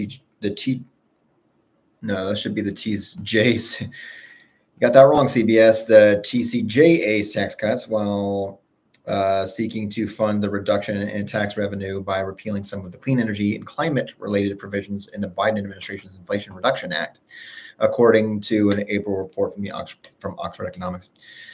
Lawmakers could also seek to cut spending on social benefits to offset the tax cuts. Great. Trump has suggested a proposal to create a 10% tariff for all imports and a 60% tariff on Chinese imports that could raise enough money to eliminate the federal income tax. There's so many radical changes that they're proposing. That is just, this is as radical, like this is not subtle. This is not conservative is what I mean to say. This is not an attempt to move slowly and conservatively. This is a radical change towards right-wingism, and it's not, this isn't even conservative, I would say. This is more in favor of just promoting the wealthy class and cutting and increasing taxes on the lower class. This doesn't at all seem like has anything to do with being conservative. And it's just a lot of really radical policies that I don't think are in line with what I would call a conservative mindset, at least my idea of it, whatever that means. Tax experts also say the math doesn't work out because money raised from the new tariffs would fall far short of replacing the more than $2 trillion in individual income tax collected by the IRS each year. Consumers are also likely to pay more and higher costs for imported consumer goods and services if with tariffs tracked onto them. Yeah, absolutely. This is what I don't get to. Wait, hold on. The Trump suggested a proposal to create a 10% tariff that they think could eliminate the federal income tax. which I mean clearly goes against Project 2025's idea. I don't know what their whole thing is about tariffs. It doesn't look like they've mentioned anything about tariffs here. They seem like very much wanting to keep the annual income tax. But anyways, a tariff is a consumption tax, and there's a through line between President 2025's tax reform and what Trump has talked about, getting rid of taxes in favor of a consumption tax.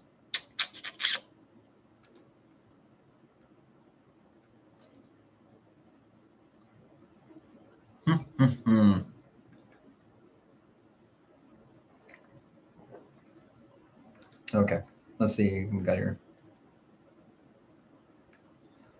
All right. I'll have to pick up on this later.